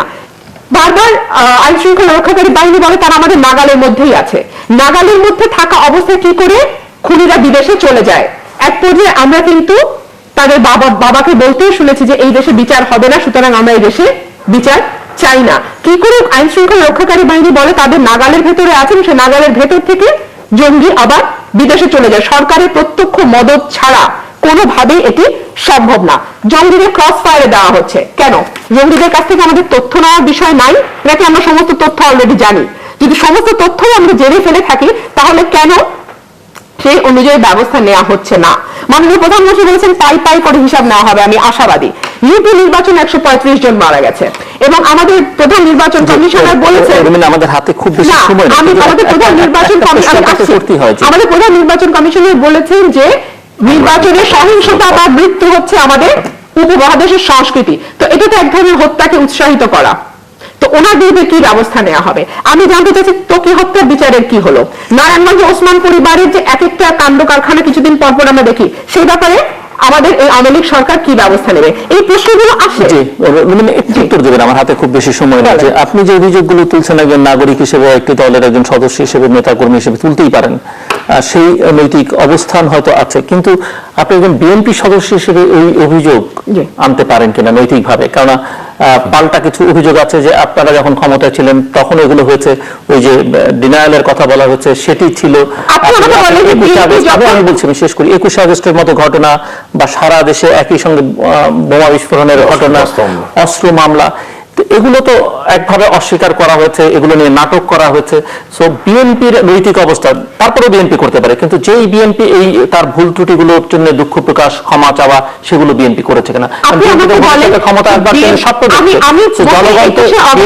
বা 10 ট্রাক অস্ত্র বা কোনোটাকে আমি লঘু অপরাধ হিসেবে দেখছি না বা বলছি না বা তাকে ডিফেন্ড করছি না, কিন্তু আমার প্রশ্নটা হচ্ছে এখন যেভাবে প্রতিদিন একই স্টাইলে টার্গেট কিলিং হচ্ছে ইন এ সিগনেচার ম্যানার, অর্থাৎ একই ধরনের, এবং সরকার কোনোভাবে বিষয়টিকে নিয়ন্ত্রণ করতে পারছে না, আমার জীবনের নিরাপত্তা দিতে পারছে না, এটাকে আপনি কি বলবেন? আমি দেখুন, যখন একটা সরকারের ম্যান্ডেট থাকে না, যখন একটা সরকার জনগণের ভোটে নির্বাচিত হয়ে আসে না, তখন সেই সরকারের মন্ত্রী অবলীলায় বলতে পারে পুকুর চুরি না সাগর চুরি হচ্ছে। এবং আমি খুব অবাক হয়ে যাই যখন এই সরকারের সমর্থনকারী বুদ্ধিজীবী, পেশাজীবী যারা বিভিন্ন জায়গায় গিয়ে সরকারের সমর্থনে কথা বলতে থাকেন, তাদের এতটুকু লজ্জা হয় না যখন 10,000 কোটি টাকার পদ্মা সেতু গিয়ে 28,000 কোটি টাকায় থাকে, যখন 300 কোটি টাকার ফ্লাইওভার গিয়ে 1200 কোটি টাকায় থাকে, যখন 17,000 কোটি টাকা বরাদ্দ দেওয়া হয় রাস্তা নির্মাণের জন্য, বণিক বার্তায় এসে 1 কিলোমিটার রাস্তাও নির্মিত হয় নাই, যখন ব্যাংকগুলোতে 1 লক্ষ কোটি টাকা লোপাট হয়ে যায়, 1 লক্ষ কোটি টাকা সময়কার যে ঘটনাগুলো বা বিএনপির যে আমি তো বলেছি যে কোনোভাবে লঘু অপরাধ বলছি না বা আমি সেটাকে অস্বীকার করছি না, তবে আমার প্রশ্ন হলো এখন যেভাবে হয়ে যাচ্ছে সেটাকে ডিফেন্ড করবেন, আর তখন যে ঘটনাগুলো ঘটেছে তার প্রত্যেকটা বিচার হয়েছে, বিচারের আওতায় আনা হয়েছে, কিন্তু এখন যে ঘটনাগুলো ঘটছে, এখন যে বিচারহীনতার সংস্কৃতি তৈরি হয়েছে, একটি ঘটনাতেও আমরা কোনো সুরাহা দেখতে পাইনি। আপনি ঠিকই বলেছেন, একটা ঘটনা ঘটে, এফআইআর হয়, কিছু লোককে ধরা হয়, কিছু লোক তারা বিরোধী দল, তারা জামাত বিএনপির সমর্থক, তাদেরকে ধরে নিয়ে আসে, কিন্তু তারা আসলে অপরাধটি করেছে কিনা, তারা আসলে দায়ী কিনা, সেটা কিন্তু শেষ পর্যন্ত দেখা যায় না। এবং একটা পর একটা আলোচিত ঘটনা ঘটেছে, আলোচিত ঘটনাগুলোর কোনোটার কোনো সমাধান হয়নি। এর আগের ভাগে যতগুলো প্রশ্ন আমি উত্থাপন করেছেন, একটা প্রশ্নের উত্তর উনি দেন নাই, দিতে পারবেন না। উনি আরেকটা সংখ্যালঘু কথা বলেছেন, সংখ্যালঘু বিষয়ে বলছে 2015 সালে, শুধু 2015 সালে যত সংখ্যালঘু অত্যাচার হয়েছে, এই বছর প্রথম 3 মাসে সংখ্যালঘু অত্যাচার তার দ্বিগুণ হয়েছে। সবচেয়ে বড় হচ্ছে ওয়াল স্ট্রিট জার্নাল তো একটা আর্টিকেল ছেপেছে, সেখানে যে 1 মিনিটে শেষ করতে হবে। কেন ভাই, আপনি আমাকে তো সময় আপনি যখন অনারে দেখবেন, ওয়াল স্ট্রিট জার্নালে যে আর্টিকেলটা ছাপা হয়েছে, it was not based on report, একজন ব্যক্তি সাবজেক্টিভ অ্যানালিসিস লিখেছেন, সুতরাং এটাকে কোট করার কোনো মানে হয় না। 2 নম্বর, খন্দকার মোস্তাকের কথা বলছেন তো, খন্দকার মোস্তাক এবং জিয়াউর রহমানের যে ইনভলভমেন্ট, সে বিষয়ে ইউটিউবে গেলে বাংলাদেশের এই প্রজন্ম এবং পূর্ববর্তী প্রজন্ম কর্নেল ফারুক এবং কর্নেল রশিদের একদম পরিষ্কার একটি ইন্টারভিউ দেখতে পারবেন, যেখানে মেজর জেনারেল জিয়াউর রহমান বঙ্গবন্ধু হত্যাকাণ্ডের সাথে জড়িত ছিলেন, খন্দকার মোস্তাক জড়িত ছিলেন এবং তারাও জড়িত ছিলেন, পরিষ্কার। শুধু তাই না, এই ইন্টারভিউটি যদি সত্য না হতো তাহলে কিন্তু major general Ziaur Rahman colonel Farooq এবং কর্নেল রশিদকে বাংলাদেশের বিভিন্ন রাষ্ট্রদূত, বিভিন্ন এম্বাসিতে কখনোই পোস্টিং দিতেন না। সুতরাং মেজর জেনারেল জিয়াউর রহমান একজন বড় মাপের হত্যাকারী ছিলেন বটে, এবং কর্নেল তাহেরকে কোনোদিন আমরা হিরো বানাইনি। আমরা যেটা বলেছি যে 1975 সালের 15 আগস্ট থেকে শুরু করে colonel Taher, major general Ziaur Rahman প্রত্যেকটি হত্যাকাণ্ডের বিচার আমরা চাই, কিন্তু দুঃখজনক বিষয় হচ্ছে যে বিএনপি, খালেদা জিয়া, তারেক জিয়া আসলে কোনোদিন মেজর জেনারেল জিয়াউর রহমানের বিচার চাননি, চাবেন না। আর একটা কথা উনি খুব ভালো বলেছেন, সেটা আমার ভালো লেগেছে, যে উনি চান বাংলাদেশের মানুষ নিরাপদ থাকবে। হ্যাঁ, আপনারা ধৈর্য ধরুন, মাননীয় প্রধানমন্ত্রী অফেন্সিভে আছেন, আমাদের সরকার অফেন্সিভে আছে, পুলিশ কাজ করছে, আপনারা নিরাপদে থাকবেন। আমরা পেট্রোল বোমা যদি থামাতে পারি, বিএনপি জামাতে আপনারা থামাতে পারবো। এবং একটা কথা আপনাকে বলতে চাই, অভিযোগ এবং দীপনের যারা আসামি সেগুলো তদন্ত চাচ্ছে। আমি যে সংখ্যাটি এর আগে বলেছিলাম তার ভিতরে নিহিত আছে। তবে সাগর রুনি হত্যাকাণ্ডের কোনো কুলকালনা হয়নি, এটা আমি ঢাকারও চেষ্টা করি না, আমার মনে হয় না সরকারের কেউ ঢাকার চেষ্টা করে। আমরা আপ্রাণ চেষ্টা করছি, আল্লাহ তাআলার কাছে কামনা করি যে সাগর রুনির লজ্জা নির্লজ্জ বেহার কথা বলতেছেন, এভাবে হাসলে কিভাবে হবে? মৃত্যুবরণের কথা বলছে, ঠিক না? সাগর রুনি হত্যাকাণ্ডের যে রহস্যটা বেরিয়ে আসুক। আর সবচেয়ে কথা, ইউপি নির্বাচনের যে কথাটা তিনি বলেছেন, উনি গ্রামে গঞ্জে কতটুকু জানা আমি জানি না, বা বিএনপি আসলে কতটুকু সক্রিয়ভাবে সেটা আমি জানি না। টিভিতে আসেন, ইউপি নির্বাচনের বেশিরভাগ সংঘাত মেম্বার নির্বাচনকে কেন্দ্র করে, এবং এটা দালিলিক ভাবে প্রমাণ করা সম্ভব, এবং ঐতিহাসিকভাবে ইউপি নির্বাচন সবসময় সংঘাতময় ছিল।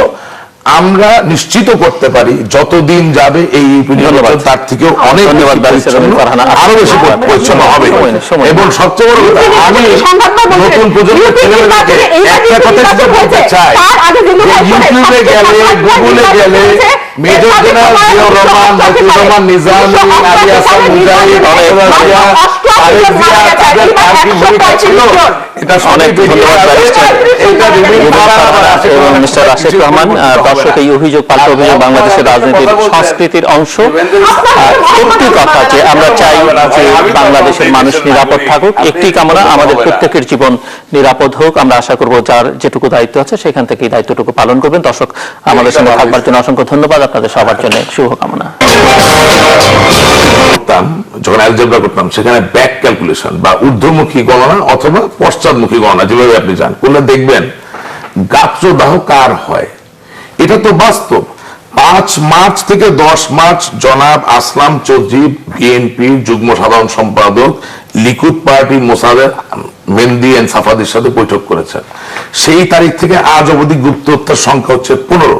এটা তো বিএনপি এবং জামাত ইসলামের একটা স্ট্র্যাটেজি। তারা যখন পেট্রোল বোমা চান যে এই দেশে সংখ্যালঘুদেরকে হত্যা করে গুপ্ত হত্যা করার মধ্য দিয়ে এমন এক সিচুয়েশন তৈরি করবেন যেখানে মেহেদী এন্ড সাফাদের মতো লোকরা যারা সংখ্যালঘুদের নির্যাতন পর্যবেক্ষণ করার নামে সমস্ত পৃথিবীতে এমন একটা বার্তা পৌঁছাতে পারেন যে বাংলাদেশে সব হায় হায় হয়ে গেছে, আপনার আসুন হস্তক্ষেপ করুন, তার মধ্যে দিয়ে আমরা ক্ষমতায় যাই।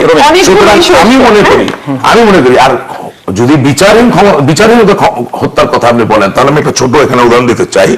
সশস্ত্র বাহিনীতে গণহত্যা, এটা 1975-1981, এটা আনোয়ার কবির সাহেব লিখেছেন। এই বইয়ে পরিষ্কার ভাবে 2500-এরও বেশি সেনা কর্মকর্তা যারা মেজর জেনারেল জিয়াউর রহমানের হাতে নিহত হয়েছেন বিচারহীন ভাবে, তাদের সম্পূর্ণ অভিযোগ আপনি করছেন, কিন্তু পাল্টা অভিযোগ যেগুলো, সেগুলোর দায়কে অস্বীকার করা যাবে? যে আমি ওনার কয়েকটা কথার সূত্র ধরে আমি আবার প্রশ্নে আসছি। উনি 75 সালের 15ই আগস্টের কথা বলেছিলেন। নিঃসন্দেহে এটি একটি দুঃখজনক ঘটনা, কিন্তু 75 সালের 15ই আগস্ট যে বিশ্বাসঘাতকতা করে এই ঘটনাটি ঘটিয়েছিল, তার নায়ক ছিলেন কিন্তু মোশতাক, এবং খন্দকার মোশতাকের সাথে আওয়ামী লীগের গভীর সখ্যতার কথা আপনি সে সময়কার যে কোনো দলিলের দরকার নেই, এটা সবাই জানে। খন্দকার মোশতাক আওয়ামী লীগের ছিলেন, এবং খন্দকার মোশতাক কতটা ঘনিষ্ঠ ছিলেন বঙ্গবন্ধুর পরিবারের সাথে, এটা বঙ্গবন্ধুর অসমাপ্ত আত্মজীবনীতেই পরিষ্কার। শুধু খন্দকার মোশতাক নয়, খন্দকার মোশতাক যেই মন্ত্রিত্বের শপথ নিলেন, সেখানে সেই সময়কার বাকশালের 19 জন মন্ত্রী সেই মন্ত্রিত্বের শপথ নেন খন্দকার মোশতাকের অধীনে। বাকশালে 2075 সালের 15ই আগস্ট বঙ্গবন্ধু হত্যার সময় খন্দকার মোশতাক শপথ পরিচালনা করেন এইচ.টি. ইমাম। সেই এইচ.টি. ইমাম বর্তমানে মাননীয় প্রধানমন্ত্রীর একজন গুরুত্বপূর্ণ উপদেষ্টা, আপনারা জানেন। 75-এর 15ই আগস্ট সেনাবাহিনীর প্রধান ছিলেন শফিউল্লাহ, জেনারেল শফিউল্লাহ, যাকে আওয়ামী লীগ পরে এমপি বানায়।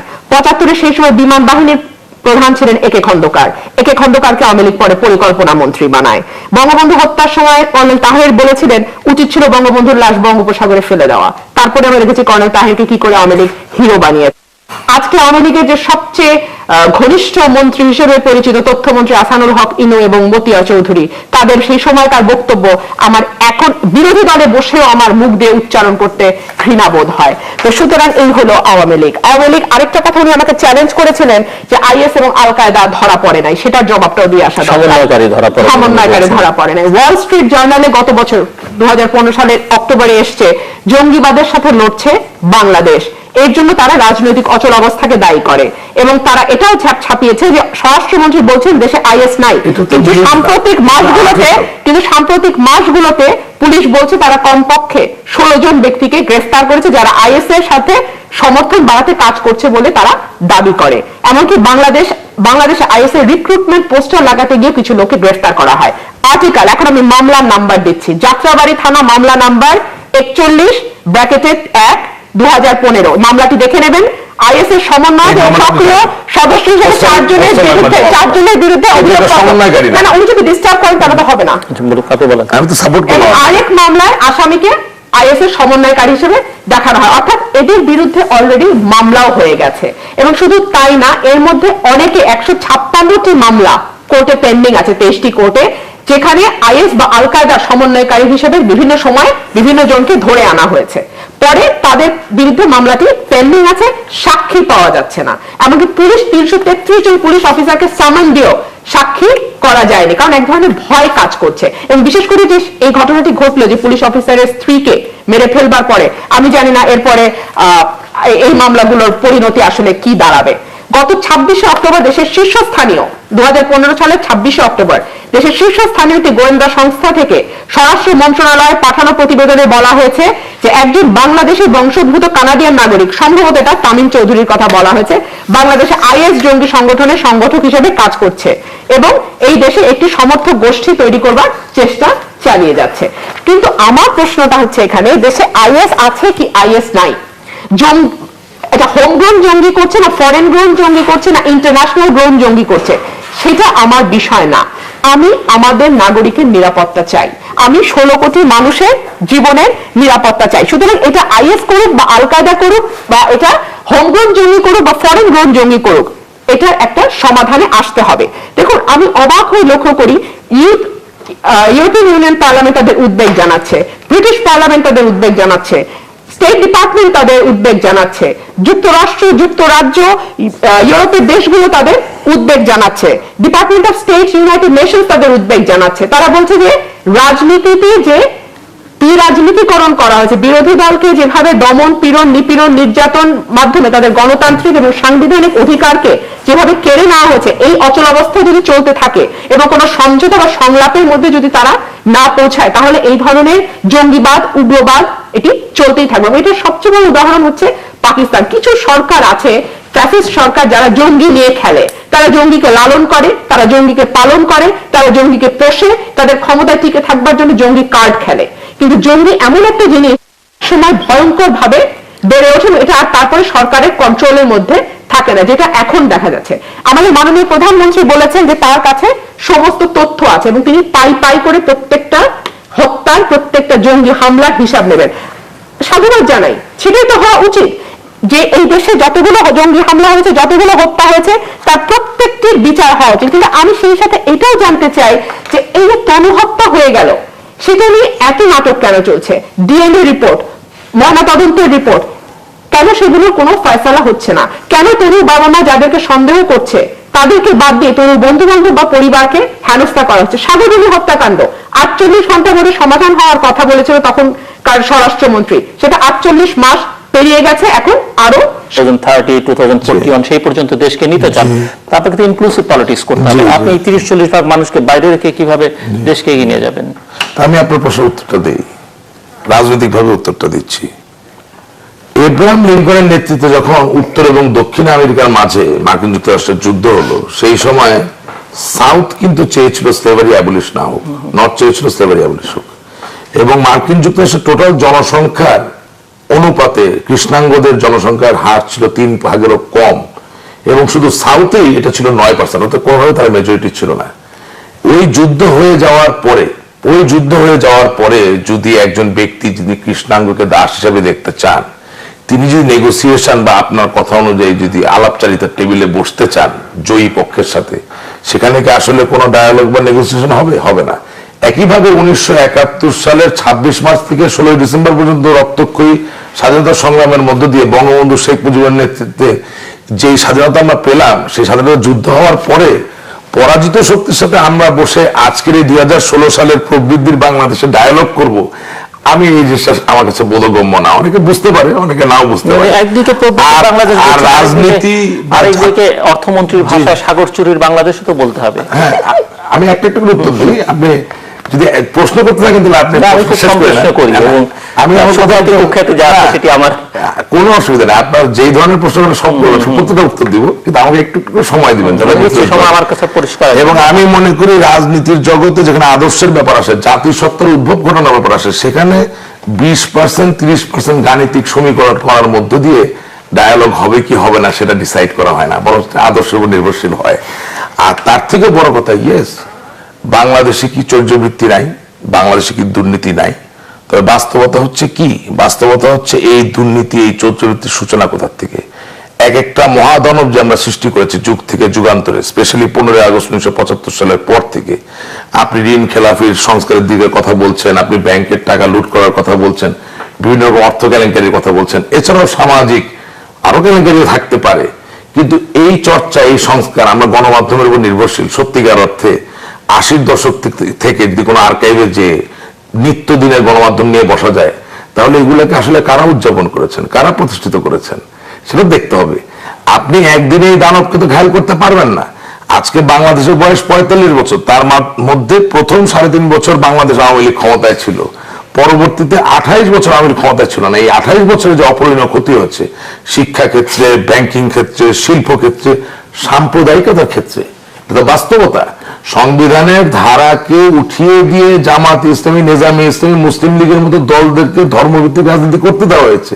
আর আজকে সাম্প্রদায়িকতা নিয়ে বড় বড় কথা বলা হয়। এটা কে করেছেন? মেজর জিয়া রহমান করেছেন। ইনডেমনিটি বিলের মতো একটি বিল করার মধ্যে দিয়ে মানুষকে চোখে আঙ্গুল দিয়ে দেখানো হয়েছে হত্যা করলেও বিচার না করে থাকা যায়, তারা টাকা চুরি করলে আর কি, এত অনেক লঘু অপরাধ। সুতরাং এই উদাহরণগুলো যখন আপনি সৃষ্টি করে এসেছেন, তখন আপনি বিচ্ছিন্নভাবে কাউকে এককভাবে দায়ী করবেন তা না। তবে আমরা বাংলাদেশের বাঙালি, আমরা এই দেশের নাগরিক, আমরা আশা করি আপনি যে কথাগুলো তুললেন, এই ধরনের অন্যায় যাতে না হয় এবং যেটা হয়েছে সেগুলোর বিচার যাতে হয়। এখন আমি একটু যদি অ্যালাউ করেন, আমি রুবিন ফারহানার কথাটা একটু যাই। 49টি চাঞ্চল্যকর হত্যাকাণ্ডের ভিতরে 46টি হত্যাকাণ্ডের আসামিরা আজ ধৃত অবস্থায় আছে। উনি নিজে স্বীকার করেছেন তার ভিতরে 6টি চার্জশিট হয়েছে, বাকিগুলো তদন্ত অবস্থায় আছে, আর 3টির এখন পর্যন্ত কেউ গ্রেপ্তার হয়নি। বাংলাদেশের বাস্তবতা কি? উনি নিজে আইন পেশার সাথে জড়িত আছেন। ওনাকে যদি আমি জিজ্ঞাসা করি, খুবই সাধারণ একটা মানি স্যুট, যেটা কাগজে কলমে দালিলিক প্রমাণ দিয়ে প্রমাণিত হয়, সেই মামলা শেষ করতে কতদিন লাগে?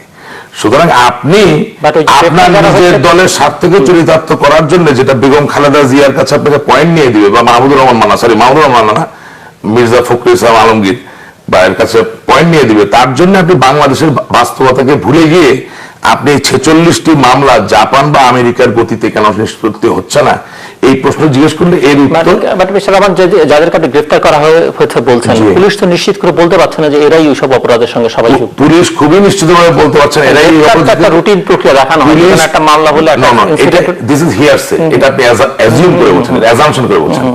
তথ্য অধিকার আইন আছে, আপনি চাইলে তথ্য অধিকার আইনের মধ্য দিয়ে এই 46টি মামলায় কয়জন লোকের নামে এফআইআর হয়েছে, এফআইআর এ কার কার নাম আছে, কয়জন ধৃত অবস্থায় আছেন, কয়জনকে রিমান্ডে নেওয়া হয়েছে, কয়জনের ব্যাপারে চার্জশিট হয়েছে, কয়জনের ব্যাপারে মামলা তদন্ত করার জন্য এক্সটেনশন, টাইম এক্সটেনশন পিরিয়ড দেওয়া হয়েছে, সবকিছুই আপনি পাবেন।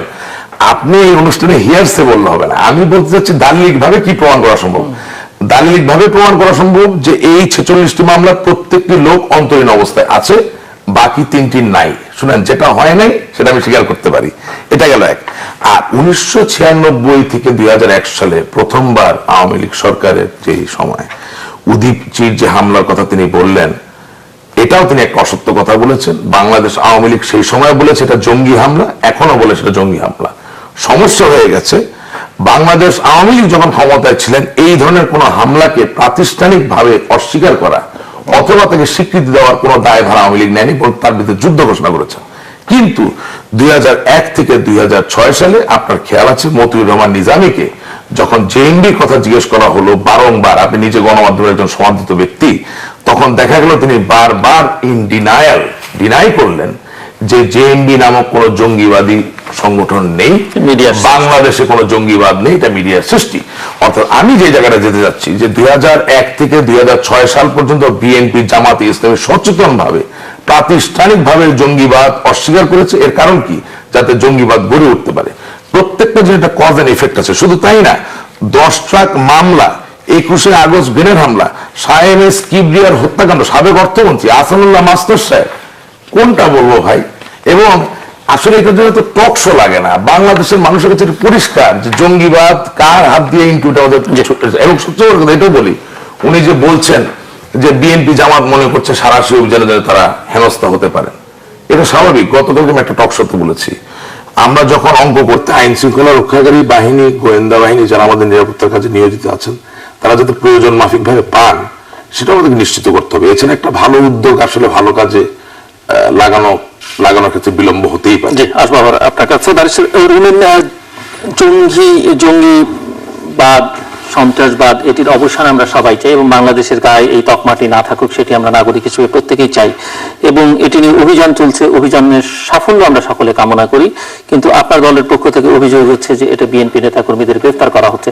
এটা কি খুব একটা অস্বাভাবিক যে বিএনপি জামাতের নেতাকর্মীদের গ্রেফতার করা হবে? কারণ সরকার স্পষ্ট করেই বলছে, স্বয়ং প্রধানমন্ত্রী সংবাদ সম্মেলনে বলেছেন যে সুস্পষ্ট তথ্য রয়েছে যে যারা বাসে আগুন দিয়েছে, ট্রেনে আগুন দিয়েছে, মানুষ পুড়িয়ে মেরেছে, তারা এই কাজটা করছে এবং তারা প্রধানত এই দুটো দলের সঙ্গে তারা সম্পৃক্ত। সো অস্বাভাবিক কেন মনে হয় আপনাদের কাছে?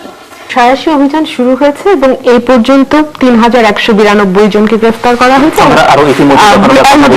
বেড়ে গেছে। আর এর মধ্যে 11 জনকে, আমার আসা পর্যন্ত যে খবর, 11 জনকে ক্রস ফায়ারে দিয়ে মেরে ফেলা হয়েছে। এবং আজকে যে জঙ্গি হামলা হচ্ছে, সেই জঙ্গি হামলার জন্ম আওয়ামী লীগ যখন প্রথম ক্ষমতায় যায় ৯৬ সালে, সেই সময় ১৯৯৯ সালে আপনার নিশ্চয়ই মনে আছে উদীচীর সম্মেলনে যে বোমা হামলা হয়েছিল। তারপরে ২০০১ সালে রমনা বটমূলে যে বোমা হামলা হয়েছে, তারপরে ২০০৫ সালে আমরা দেখেছি একযোগে ৬৪টা জেলায় বোমা হামলা। তখন যেটা হতো যে বেশ কিছু সময়ের ব্যবধানে, বছরের ব্যবধানে আমরা জঙ্গি হামলা দেখতে পেতাম, অর্থাৎ তখনও জঙ্গিরা ততটা শক্তিশালী হয়ে ওঠেনি। কিন্তু আওয়ামী লীগ সরকারের এই 7 বছরের শাসন আমলে জিরো টলারেন্সের সময় জঙ্গির হামলা এখন দেখা গেছে দিনে প্রতিদিন গত 2 বছরে 49টা জঙ্গি হামলা হয়েছে। অর্থাৎ এখন 2 দিন পর পরই জঙ্গি হামলা, শুধু তাই নয়, গত 2 দিনে 3টি এবং 4টি জঙ্গি হামলা হয়ে গেছে। এবং প্রত্যেকটা জঙ্গি হামলার পরে আমরা দেখেছি সরকারের তরফ থেকে একই কথা বলা হয়েছে, এটা একটি বিচ্ছিন্ন ঘটনা, এটি পূর্ব পরিকল্পিত, এখানে বিরোধী দল জড়িত, সরকারকে অস্থিতিশীল করবার চেষ্টা, এবং এটি সমস্ত তথ্য সরকারের হাতে আছে, এই সরকার জঙ্গি ধরল বলে। অথচ আজ অবধি আমরা একটি মামলাতেও বা একটি ঘটনাতেও, আমরা এতগুলো আলোচিত ঘটনা হয়ে গেছে, লেখক, প্রকাশক, শিক্ষক, ব্লগার, মসজিদের ইমাম, পুরোহিত, পাদ্রী, কারো ব্যাপারে, চিকিৎসক, কারো ব্যাপারে আমরা দেখিনি যে একদম স্পেসিফিক্যালি বলা হয়েছে যে খুনি ধরা পড়েছে। এটা খুব আনফরচুনেট। এমনকি পুলিশ, আইজিপি পর্যন্ত স্বীকার করেছে যে তারা নাকি 90% ঘটনার ক্লু ধরে ফেলেছে, কিন্তু 37টি ঘটনার মধ্যে, তখনও 37 ছিল, আজকে সেটা 49-এ রূপ নিয়েছে, 37টি ঘটনার মধ্যে তারা একটিতে মাত্র ধরতে পেরেছে এবং বাকি 6টিতে তারা চার্জশিট দিতে পেরেছে, যেটা সংখ্যাটা কিন্তু আপনি দেখেন পার্সেন্টেজে খুব সামান্য দাঁড়ায়।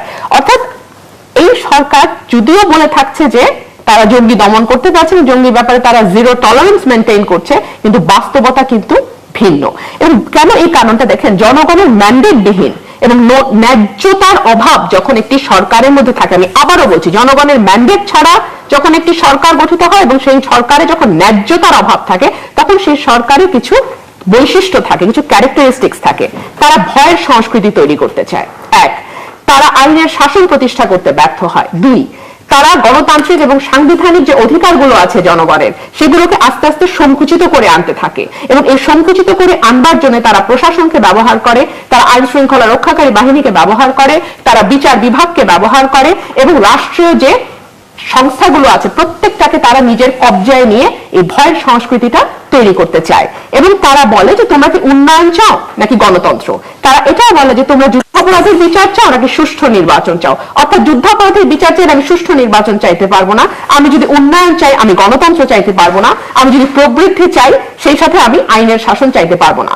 অর্থাৎ একটির সঙ্গে আরেকটিকে তারা ভাইস ভার্সা করে ফেলে। তারা বলে আগে উন্নয়ন পরে গণতন্ত্র, বেশি উন্নয়ন কম গণতন্ত্র, সীমিত গণতন্ত্র। এই আইইউবিও বচনগুলো তখনই বলা হয় যখন একটি সরকারের ম্যান্ডেট থাকে। আমি বারবার একটা কথা বলছি, ম্যান্ডেটবিহীন সরকার, এটা কিন্তু আমি বলিনি। 2014 সালের নির্বাচনের পরপরই 9 জানুয়ারি ওনাদেরই অর্থমন্ত্রী বলেছিল মানব জমিনে এসছে, আমি আবারও বলছি 2014 সালের 9 জানুয়ারি তিনি বলেছিলেন যে সরকার জনগণের ম্যান্ডেট পায়নি, সমঝোতা হলে চলতি বছরই নির্বাচন। 71 টিভিতে সাক্ষাৎকার দেওয়ার সময় তিনি এই কথাটি বলেন, পরের দিন এটি মানব জমিনে ছাপা হয়। তিনি আরো বলেন, বিরোধী দল নির্বাচনের বাইরে রইল, এটা একটি বড় দুঃখ, জনগণের ম্যান্ডেট পেলাম না, তাই আমরা আবার নির্বাচন চাচ্ছি, আশা করছি এই বছরই আবার নতুন করে নির্বাচন হবে। অর্থাৎ এটি যে জনগণের ম্যান্ডেটবিহীন সরকার, এটি এই সরকারেরই এক মন্ত্রী এবং প্রভাবশালী মন্ত্রী, অর্থমন্ত্রী, উনি নির্বাচনের পরপর এটি স্বীকার করে নিয়েছিলেন। এবং এই ধরনের সরকার যেটা করে সেটা হচ্ছে যে আইনের শাসনহীনতার সুযোগ নিয়ে দেশে জঙ্গি বা উগ্রবাদী যে সংগঠনগুলো আছে সেগুলো বিস্তার লাভ করে। কারণ দেশে আইনের শাসন নাই, দেশে গণতন্ত্র নাই, দেশে ভয়ের সংস্কৃতি বিরাজ করছে, মানুষ কথা বলতে ভয় পাচ্ছে, বিরোধী দল বা বিরোধী মতের মানুষকে এমন ভাবে চেপে রাখা হয়েছে যে তারা তাদের স্বাধীন মত প্রকাশ করতে পারছে না, তাদের সাংবিধানিক এবং গণতান্ত্রিক যে অধিকারগুলো আছে সেটাকে তারা প্রয়োগ করতে পারছে না। দেশে স্বচ্ছ রাজনীতির অভাব আছে, ন্যায় বিচারের অভাব আছে, এবং রাষ্ট্রীয় যে প্রতিষ্ঠানগুলোর মধ্য দিয়ে রাষ্ট্র পরিচালিত হয় সেই প্রত্যেকটি প্রতিষ্ঠানকে সরকার নিজের কবজায় নিয়ে যাওয়ার চেষ্টা করছে। এইরকমই একটি পরিবেশ বা ভয়ের অবস্থা বা থমথমে অবস্থা বা রাজনীতিহীন অবস্থা, গণতন্ত্রহীন অবস্থা যখন বিরাজ করে, তখনই কিন্তু এই ধরনের জঙ্গি বা উগ্রবাদী সংগঠনগুলো উত্থিত হয়। দেখুন, বাংলাদেশের মানুষ 90% মুসলমান এবং এই দেশের মানুষ ধর্মভীরু, কিন্তু তারা কখনোই ধর্মান্ধ ছিল না। এই জঙ্গিবাদের উত্থান গত 2 বছরে যেরকম হয়েছে, বাংলাদেশের ইতিহাসে জন্মের পরে এত 45 বছরে এভাবে কিন্তু আমরা জঙ্গি উত্থান দেখিনি। আমরা এই সরকারকে একসময় দেখেছি বলতে যে দেশে আইএস আছে, আল কায়দা আছে, কারণ এই সরকারটি কিন্তু জনগণের ম্যান্ডেট ছাড়া এসছে। সে আন্তর্জাতিক মহলকে এটা প্রমাণ করতে ব্যস্ত ছিল যে আমাকে ক্ষমতায় থাকতে হবে, জনগণ আমাকে ক্ষমতায় রাখতে চাক কিংবা না চাক, জনগণ আমাকে ভোট দেখ কিংবা না দেখ, সংসদে 154টি আসনে আমি বিনা ভোটে আসি বা না আসি, আমাকেই ক্ষমতায় থাকতে হবে, এই কারণেই যে আমি জঙ্গিবাদ দমন করতে পারবো। এবং এটি প্রমাণ করবার জন্য আপনারা জানেন যে তারা বিভিন্ন সময় বিভিন্ন মানুষকে ধরে নিয়ে এসছে মিডিয়ার সামনে, এবং আইন শৃঙ্খলা রক্ষাকারী বাহিনীর সদস্যরা বলেন তারা আল কায়দার সমন্বয়কারী বা আইএস এর সমন্বয়কারী। ঠিক যেমন আমি একটি উদাহরণ দেই, 2015 সালের 19 জানুয়ারি, আমি একদম তারিখ ধরে বলছি, 4 জন আইএস এর সমন্বয়কারী হিসেবে 4 জনকে গ্রেফতার করা হয় বা আটক করা হয়। 2রা জুলাই 12 জনকে আল কায়দার সমন্বয়কারী হিসেবে আটক করা হয়। তারা কিন্তু পুলিশের কাস্টাডিতে আছে, কিন্তু এখন কি অবস্থায় আছে, তাদের মামলাটা কি চলছে না চলছে না, তাদেরকে কি সন্দেহভাজন হিসেবে যে আটক করলো তাদের ফলো আপটা কি, তারা কি আল কায়দা বা আইএস এর সমন্বয়ক সত্যিই ছিল নাকি নয়, এই বিষয়গুলো কিন্তু পরিষ্কার হচ্ছে না। সরকার যখন একটির পর একটি ঘটনায় আইএস বা আল কায়দার উপরে দোষ দিচ্ছিল, তখন কিন্তু সরকার এর পরিণতিটা বুঝতে পারেনি। পরে যখন দেখা গেল যে আমেরিকা বা পশ্চিমা দেশগুলো আস্তে আস্তে বলা শুরু করলো যে বাংলাদেশে আল কায়দা আছে বা আইএস আছে, তখন সরকার বুঝতে পারলো যে এই যে ব্যবহার করা, এই যে জঙ্গি তকমাটাকে ব্যবহার করা, এটার ভয়াবহতা কতটুকু হতে পারে। তখন আমরা দেখলাম একটির পর একটি ঘটনা ঘটছে, সাইট ইন্টেলিজেন্স বা দাবি করছে এটা তাদের কাছে তথ্য আছে, আইএস এর কাজ। ইভেন আল কায়দার যে মাসিক পত্রিকা দাবি, তারা পর্যন্ত দাবি করছে যে বাংলাদেশে তাদের সমন্বয়ক আছে। বাংলাদেশের যে যিনি দায়িত্বে থাকবেন আল কায়দার, তামিম চৌধুরী বলে একজন ভদ্রলোক, তিনি এখন এই মুহূর্তে বাংলাদেশে আছেন। শুধু তাই নয়, সিঙ্গাপুরে আইএস এর সঙ্গে সম্পর্ক, আইএস এর সঙ্গে সম্পর্ক তামিম চৌধুরী, শুধু তাই নয়, সিঙ্গাপুরে এই পর্যন্ত 41 জনকে জঙ্গি সম্পৃক্ততার কারণে আটক করা হয়েছে। অর্থাৎ বিশ্বব্যাপী বাংলাদেশের যে ভাবমূর্তিটা দাঁড়িয়েছে যে বাংলাদেশে আইএস বা আল কায়দার সমন্বয়কারী আছে। এখন আইএস বা আল কায়দা বলতে আপনি কি বুঝবেন? আর আমরা যদি কেউ মনে করি যে, আমি শেষ করি একটু, আমি যদি মনে করি যে সিরিয়া বা ইরাক থেকে সরাসরি আইএস বা আল কায়দার এজেন্ট বাংলাদেশে এসে যখন হামলা করবে তখনই বাংলাদেশে আইএস বা আল কায়দা থাকবে, বিষয়টা কিন্তু আসলে তেমন নয়।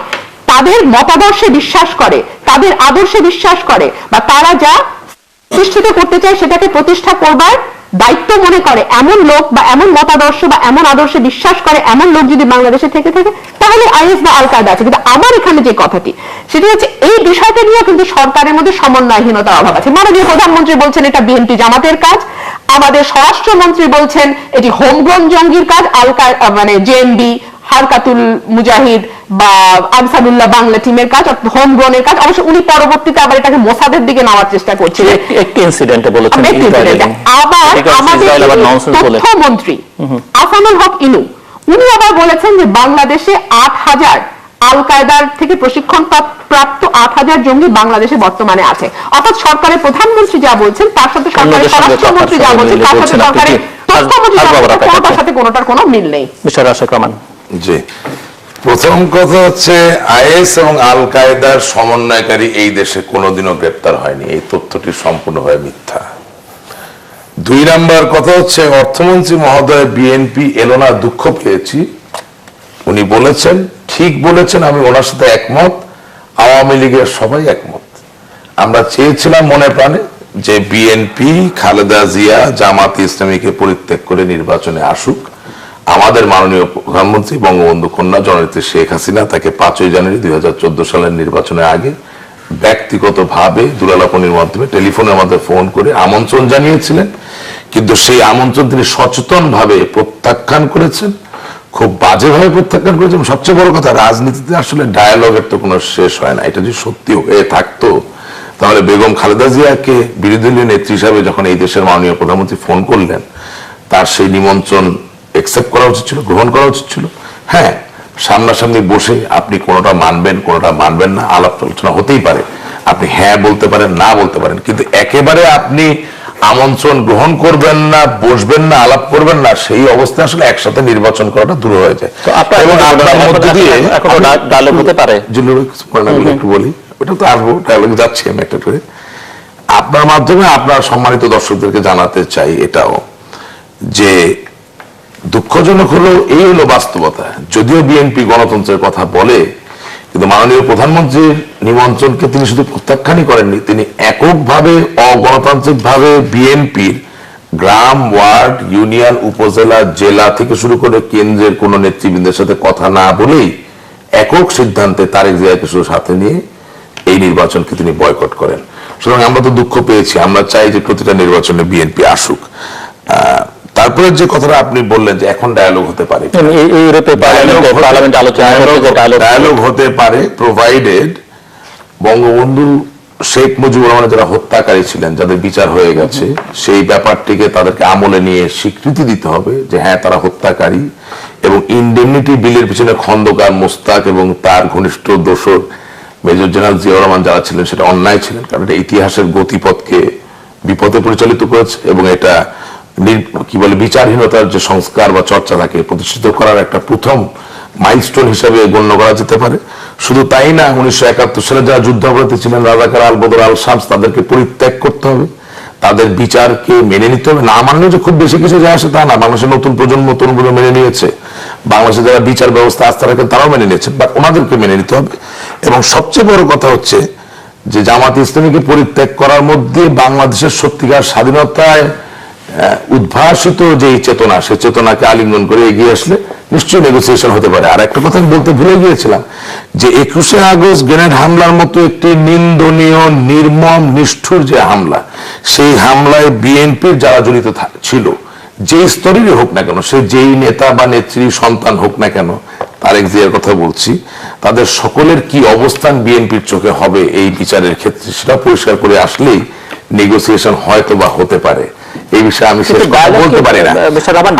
এত কন্ডিশন দিয়ে হয়, মানে আপনি অতীতে ধরেন আদালত বিচার করেছে, আদালত কাউকে মৃত্যুদণ্ড দিয়েছে, কাউকে যাবজ্জীবন দিয়েছে, এটি অন্যরা মানলো কি মানলো না সেটিতে কি যায় আসে? আপনি নিজে অনুভূতিতে বলছেন, খুবই ভালো কথা বলেছেন। এটা আমি এই সবচেয়ে বড় প্রশ্ন যে বিএনপি বলেন বা জামাত বলেন, আমি বিএনপির কথাই বলছি, যে 30 থেকে 40 ভাগ মানুষকে যারা রিপ্রেজেন্ট করে, তো আপনি যদি দেশ চালাতে চান, আপনার ভিশন 2021 নানা বিষয় নিয়ে কথা বলবার জন্য আমার আজকের অতিথি পায়ে বসাচ্ছেন বাংলাদেশ আওয়ামী লীগ কেন্দ্রীয় উপকমিটির সহ সম্পাদক রাশেক রহমান, আর আমার ডানে রয়েছেন বাংলাদেশ সুপ্রিম কোর্টের আইনজীবী এবং বাংলাদেশ জাতীয়তাবাদী দল বিএনপি রাজনীতির সঙ্গে যুক্ত ব্যারিস্টার রুমিন ফারহানা।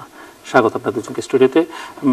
মিস্টার রাশেক, আপনাকে বিশেষভাবে স্বাগত। আপনি প্রথমে এসেছেন তৃতীয় মাত্রায়। যে প্রসঙ্গটা নিয়ে আলোচনা শুরু করতে চাই, যে এই মুহূর্তে সাঁড়াশি অভিযান চলছে জঙ্গি এবং সন্ত্রাসবাদীদের গ্রেফতারের জন্য। 3 দিনে প্রায় কয়েক হাজারকে গ্রেফতার করা হয়েছে। তার মধ্যে যদিও প্রায় 40 জেএমবি সদস্যকে গ্রেফতার করেছে বলে পুলিশের ধারণা, কিন্তু বিএনপির দিক থেকে যে অভিযোগ সেটি হচ্ছে যে তাদের নেতাকর্মীদের গ্রেফতার করা হচ্ছে এবং এই অভিযান ঘোষণা দিয়ে অভিযানের কতটা সাফল্য আসে সেটি নিয়ে কেউ কেউ প্রশ্ন তুলেছেন এবং ঘোষণা দেওয়ার পরে যাত্রার শুরুতেই একজনকে হত্যা করা হয়েছে আপনি জানেন। তো সব মিলিয়ে আসলে এই অভিযানটি কতটা সফল হচ্ছে বলে আপনি মনে করছেন? আপনাকে ধন্যবাদ। প্রথমত বাংলাদেশের এখন যে উদ্ভূত পরিস্থিতি তাতে করে একটা সাঁড়াশি অভিযানের প্রয়োজন তো ছিল বটে। আর জেএমবি ধরার ক্ষেত্রে বাংলাদেশ পুলিশ এবং বাংলাদেশের অন্যান্য আইন শৃঙ্খলা রক্ষাকারী বাহিনীর যে কৃতিত্ব বা সফলতা, এটা নিয়ে বোধহয় সন্দেহ করার খুব একটা অবকাশ নাই। কারণ 17 কোটি মানুষের দেশে মাত্র 1.5 লক্ষ আইন শৃঙ্খলা রক্ষাকারী বাহিনীর সদস্য নিয়ে যেভাবে দিনের পর দিন বিভিন্ন জায়গা থেকে অস্ত্র, বোমা, গোলা বারুদ এবং বিস্ফোরক উদ্ধার করা হচ্ছে এবং জেএমবির ব্যক্তিরা গ্রেপ্তার হয়েছেন, তাতে আমি মনে করি তাদের সক্ষমতা বহিঃপ্রকাশ ঘটে। আর আপনি যেটা বললেন যে সাঁড়াশি অভিযান কতটা সফল হয়েছে এটা এখন বলা যাবে না। আজকে মাননীয় প্রধানমন্ত্রী আমাদের বাংলাদেশ আওয়ামী লীগের কার্যনির্বাহী কমিটির যে বৈঠক হচ্ছে সেখানে তিনি পরিষ্কার একটা কথা বলেছেন যে আমরা প্রকাশ্য দিবালোকে পেট্রোল বোমার মতো অগ্নি সন্ত্রাস যেটা বিএনপি জামাত সংগঠিত করেছিল সেটা যেমন দমন করতে পেরেছি, আবার একই সাথে 2013 সালের 5 মে থেকে 5ই জানুয়ারি 2014 সাল পর্যন্ত দীর্ঘ আপনার প্রায় 7-8 মাসের যেই সন্ত্রাস আমরা দেখেছিলাম সেটাকেও যেমন দমন করতে পেরেছি। ইনশাআল্লাহ আজকে যেই গুপ্ত হত্যা আমরা দেখতে পাচ্ছি সেটাও দমন করা সম্ভব হবে। তবে আজকে সেটা বলা সম্ভব না যেটা কতটা সফল হচ্ছে, কারণ এটা যতক্ষণ না সাঁড়াশি অভিযান শেষ না হবে ততক্ষণ পর্যন্ত এন্ড রেজাল্ট কি এটা বলাটা হবে দায়িত্ব। চেষ্টা করলেন যে ঘোষণা দিয়ে আপনি অপরাধী ধরবেন এবং তাদেরকে আপনি বলছেন যে আমরা তোমাদেরকে ধরতে যাচ্ছি, এটি কতটা যুক্তিসঙ্গত? দ্বিতীয়ত কেউ কেউ মনে করেন যে সামনে ঈদ উল ফিতরকে সামনে রেখে এই অভিযানের নামে কোন রকমের বাণিজ্য কিনা। আর বিএনপি তো বলছে যে তাদের নেতাকর্মীদের গ্রেফতার করা হচ্ছে। আর আপনি যেমনটা বলছিলেন যে বিভিন্ন সময় প্রচুর গোলা বারুদ, অস্ত্রশস্ত্র বা এই ধরনের অপরাধীকে গ্রেফতার করা হচ্ছে, কিন্তু তারপর এই যে টার্গেটেড কিলিং সেটি বাংলাদেশে বন্ধ হচ্ছে না। এবং এই ঘোষণা দেওয়ার পর আমি উল্লেখ করলাম যে একজনের মৃত্যু হয়েছে এবং এই হলে তো ভালো, সবাই নিশ্চয়ই খুশি হবে। এবং ডাক কারো টেলিযোগাযোগ প্রতিমন্ত্রী যেমনটা বলছেন যে বায়োমেট্রিক রেজিস্ট্রেশনের কারণে ঢাকা শহরে আইন শৃঙ্খলা পরিস্থিতির উন্নতি হয়েছে, সন্ত্রাস বা আইন শৃঙ্খলা পরিস্থিতি ভালো হয়েছে। তো বায়োমেট্রিক রেজিস্ট্রেশন তো সারা দেশের মানুষই করেছে, শুধু ঢাকা শহরে হবে কেন বা আদৌ হয়েছে কিনা সেটি নিয়ে অবশ্য আপনারা ভালো বলতে পারবেন। আমি আপনার প্রশ্নের উত্তরে যাওয়ার আগে আপনি আবার একটা কাউন্টার সাপ্লিমেন্টারি প্রশ্ন দিয়েছেন, আমি একবারই উত্তরটা দিয়ে আসতাম। না, একটার সঙ্গে সম্পর্কিত। Very good, thank you. প্রথম কথা হচ্ছে যেদিন সাঁড়াশি অভিযান শুরু হয়েছে সেদিন নিত্যরঞ্জন পান্ডেকে হত্যা করেছে, তার কথা তো বলছেন। যেদিন শুরু হয়েছে সেদিন ঘটনা ঘটেছে, এটা কেউ বলছেন না যে সাঁড়াশি অভিযান শুরু হওয়া মাত্রই গুপ্ত হত্যা বন্ধ হয়ে যাবে। তবে সাঁড়াশি অভিযান কেন ঘোষণা দিয়ে করা হলো, এটার কারণটা হচ্ছে এটা 1921 সালের মিউনিকেও আপনি ঘটনাটা দেখবেন। মার্কিন যুক্তরাষ্ট্রে কমিউনিস্ট সম্পর্কিত যারা নাশকতাকারী ছিল তাদেরকে ধরার সময় এফবিআই কি কাজ করেছিল, এটা সম্পূর্ণভাবে একটা পুলিশিং স্ট্র্যাটেজি। এখন কেন ঘোষণা দিয়ে সাঁড়াশি অভিযান চালাচ্ছে এই বিষয়ে অনুরোধ দিতে গেলে আমাকে প্রথমত সারদা অথবা কোনো পুলিশ একাডেমিতে পড়ালেখা করতে হবে, বাট ডেফিনেটলি এর পিছনে সাইকোলজিক্যাল কোনো কনসিকুয়েন্স বা ইম্প্যাক্ট আছে, মনোজগতে এটা একটা তাড়না সৃষ্টি করে। এই কারণেই কিন্তু ঘোষণা দিয়ে অভিযানটা শুরু করা হয়। তবে এখানে উল্লেখ্য যে এই অভিযান পরিচালনাকালে কোথায় কোথায় অভিযান চলবে, কোন জায়গায় কোন সময় অভিযান চালানো হবে সেটা তো বলা হয়নি। বলা হয়েছে যে আমরা এই গুপ্ত হত্যা থামানোর জন্য সাঁড়াশি অভিযান শুরু করলাম। এই ঘোষণাটা তো আসতেই হবে। এটা আসতে হবে এই কারণে পুলিশ আরো বেশি অ্যালার্ট ফুটিং এ চলে গেছে, ওয়ার ফুটিং এ চলে গেছে। অর্থাৎ কারো কাছে কোনো প্রাসঙ্গিক তথ্য যদি থাকে সেই তথ্যের প্রয়োজনীয়তা, সেই তথ্যের প্রয়োগ সবকিছুকে সহজ থেকে সহজতর করার জন্য কিন্তু ঘোষণাটা দেওয়া হয়। আর ঈদকে ঘিরে আপনি যে বাণিজ্যের কথা বললেন আমার মনে হয় না, কারণ কি গত 7 বছর ধরে বাংলাদেশ আওয়ামী লীগ ক্ষমতায় আছে। বাংলাদেশে এই ধরনের আনন্দ ঘন উৎসব মুখর পরিবেশে রাত্রে 2টা-3টা পর্যন্ত বাংলাদেশের গৃহিণীরা, আমাদের বোনেরা বাজার সদাই শপিং থেকে শুরু করে সবই করতে পারছেন। আমি 7 বছরের ঈদে আসলে এই ধরনের ঈদ বাণিজ্যের কথা শুনিনি।